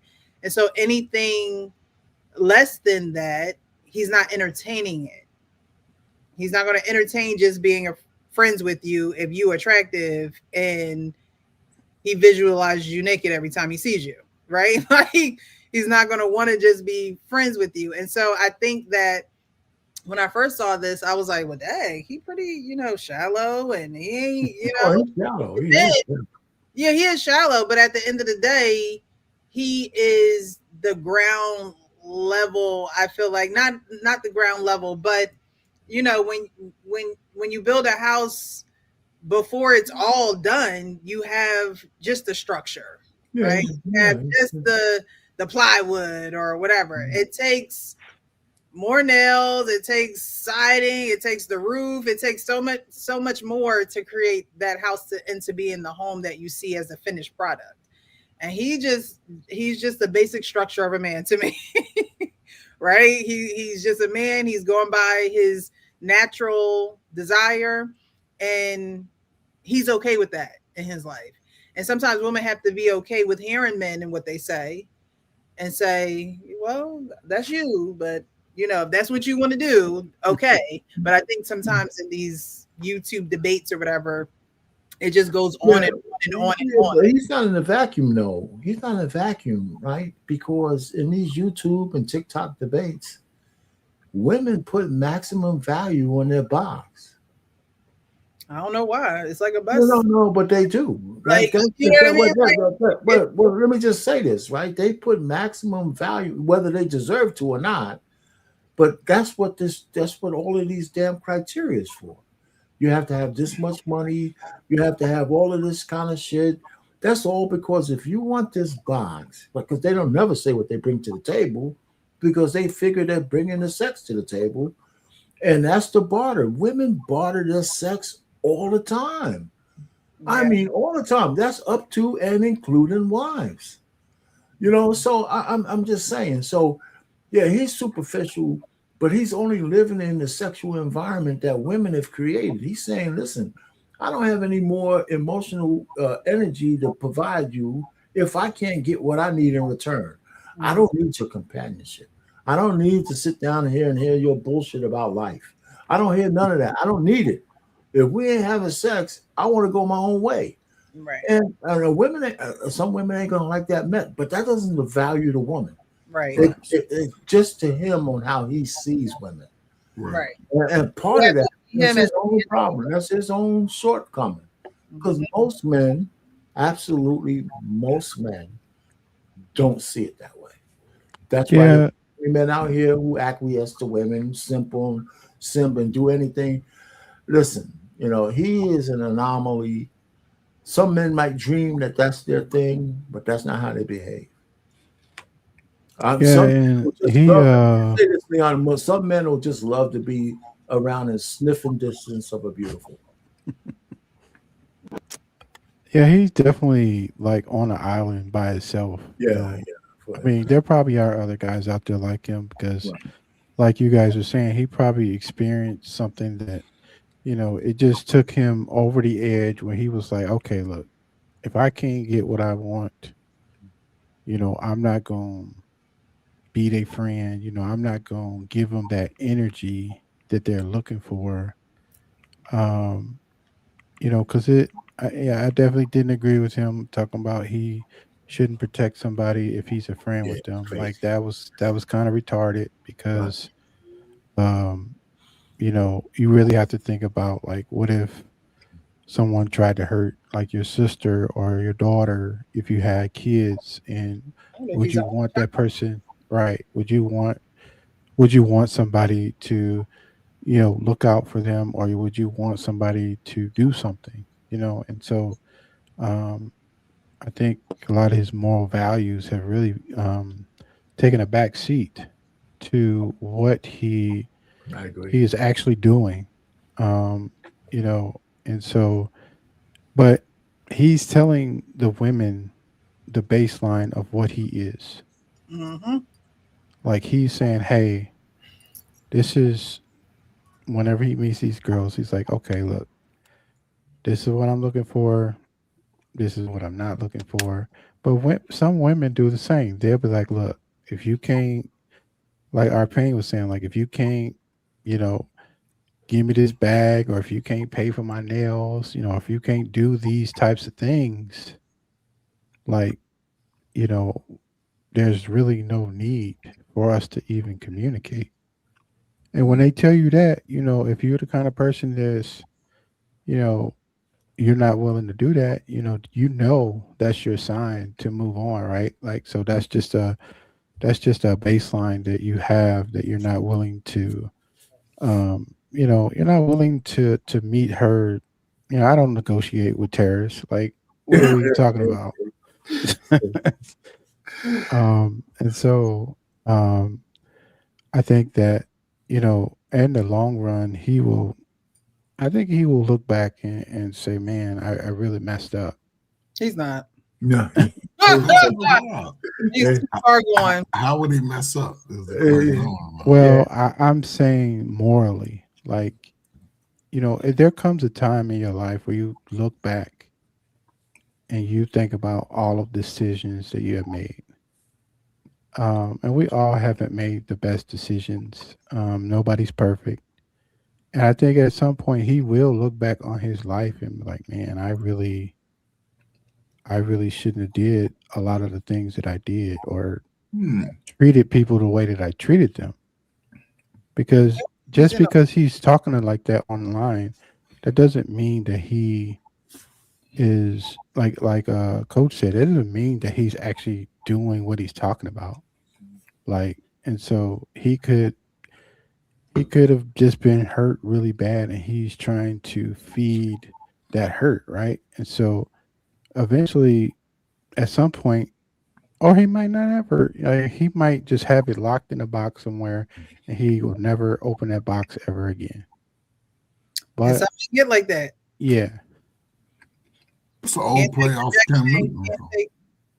Huh? What'd you say, Jim? It's an old play.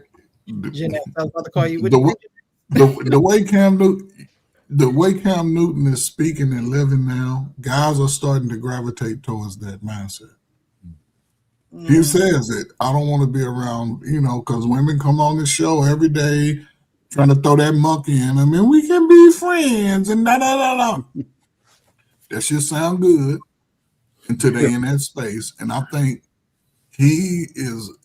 I can tell that he's sort of adopted some of that ideology, but I would like to know his why. Hmm.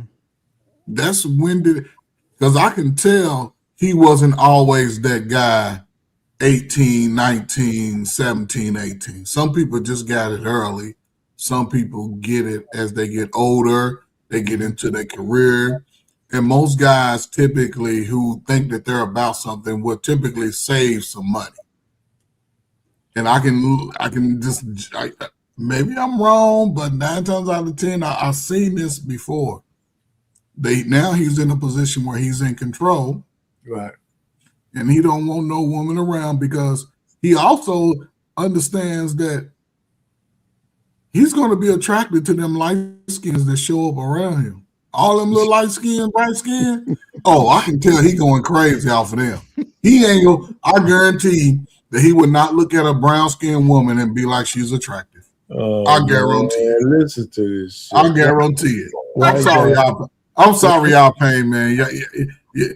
Mo light brown skins, boy, y'all go crazy over there. That's only Y'all go because crazy over. they offer the passive least resistance. I used Is that what it is? Y'all scared? I used to cherish, man, getting a chocolate chip, man. I had a couple of chocolate chips, man. It was Like when you was in middle school. in college, man.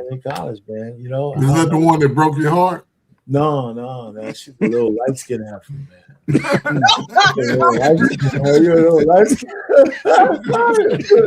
skin after, man. You know, she couldn't have been more than 5 feet tall. Salute to her, man. You know, shoot, man. I'll never forget her, man. All right, guys. Well, we're gonna wind it down to the final thoughts and get up out of here. We've been on here for quite a while. Everybody back there at Thursday. That's a good one. All right. Yeah, we'll start with you. We'll go to Coach Berg, and then we'll end with Mr. Arpain. I think those are really good topics. Variety, and the last one definitely definitely pulled out some triggers in everybody. I could see, especially with the facial expressions. But I enjoyed it. You know, it's always a good time. I appreciate you. Thank you so much for being on the panel this evening. Coach Ferg, final thoughts? You know what, Precious? Been around YouTube now 4 years. Mm-hmm. And there's enough information from top to bottom, men's side, women's side, that people should be a little bit better in being able to choose a type of woman they want to be with. We've seen it. We've seen all. Thing about black folk, we got all the behaviors. Ain't nothing to run. We can see the nice, soft-spoken. We can see the loud, belligerent. You see that.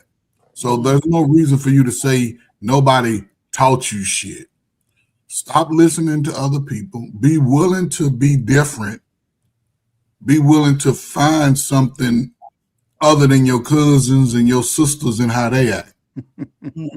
Don't be afraid of something new. And be willing, if you want to be in that position, just live it. Just be willing to live it and have those tough conversations today. Stop trying to live off other people's points and the way their outcomes were. If you believe in yourself, then you will believe that you're not going to have the same outcome. And everything happens in its time. You don't have to rush it. Last thing, don't move in with no woman until you know that she's willing to put all of her Halloween candy, her Easter candy, everything into one basket. If she wants to have her own income and her own place, do that. Don't be trying to put her in a position to where you want to be the breadwinner and take care of her if she's not fighting for that same thing. So salute to y'all, man. Hopefully somebody at some point find that right person. Don't be afraid to look outside of what you're used to and be willing to just have a conversation, man, because this is where we are today. Thank you, Coach Ferg. I appreciate you. Mr. Arpain, final thoughts? Yeah, you know, like I said, you know, it's harder for men to be friends with women because of the intimate nature of true friendship. It's as simple as that. We can, you know, dance around that shit and all that kind of stuff.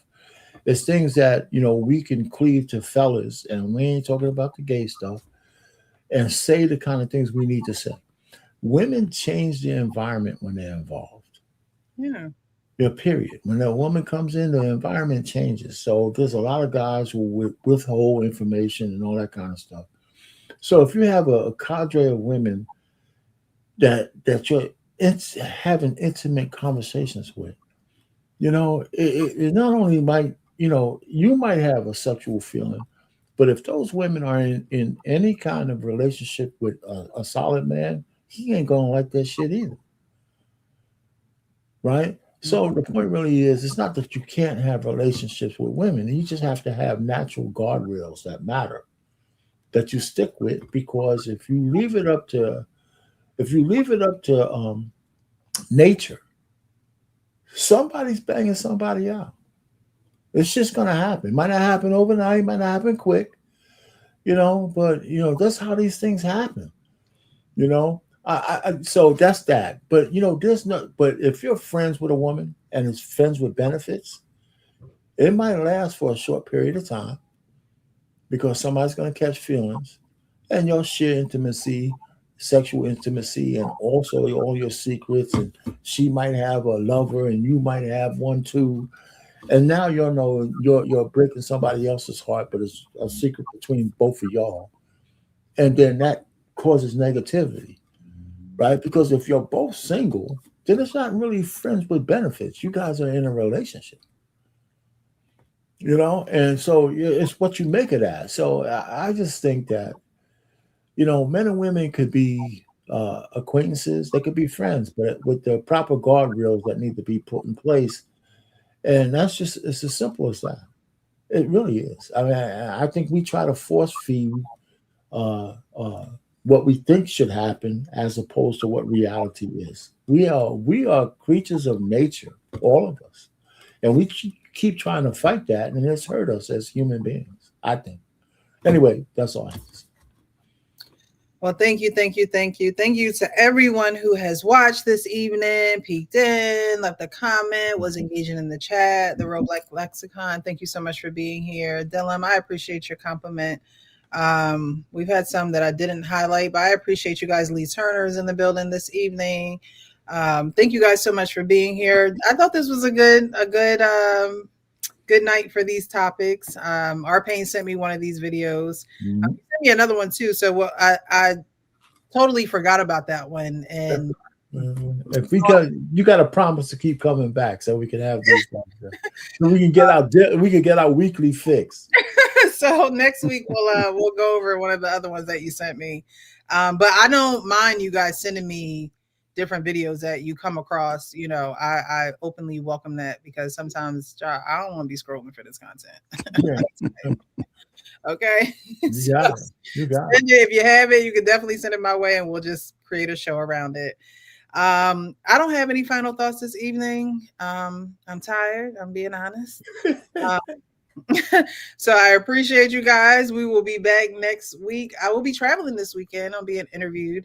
So I'll be in Leon's neck of the woods this weekend. I don't know exactly, how close or, what the distance will be where I'll be and where he's at. But I will be in Maryland this weekend, and it's gonna be a good weekend. So I'm looking forward to that. Do you know how long it takes for her to actually present those episodes out to the internet, or she didn't disclose that? I just know that she records on Sunday, so I'm not quite sure exactly like when the interview is going to be dropping, but I know she does all her recording on Sundays. Yeah, I reached out to her. I'm sorry. I just want go ahead. You're doing an interview with a female? Yeah, about adoption. Oh, I was going to say, hold it down for us, precious man. Don't let us down, man. But it's about adoption. That's different. Salute to the adoptees, man. Salute to y'all, man. Thank you. Yeah, she was on our panel, the last adoptee panel that we had. Yeah, so yeah, I'm looking forward to that. Looking forward to stopping in DC, get my favorite pizza from Today's Pizza. Having a solo trip. I'm looking forward to that. But we'll be back next Tuesday here on the Real Precious. I'm sorry? Wednesday. Well, no, we'll be back Tuesday too. For the adoptee show. And then we'll be back Wednesday again for the men's forum for you guys. So we gotta advertise the adoptee foster show. I would come up there. Be like, no, Wednesday. No, we will be back Tuesday and Wednesday. So thank you guys so much. Enjoy your evening and have a wonderful Thursday and even better weekend. I'll see you guys next week. Have a great evening. Have a good one.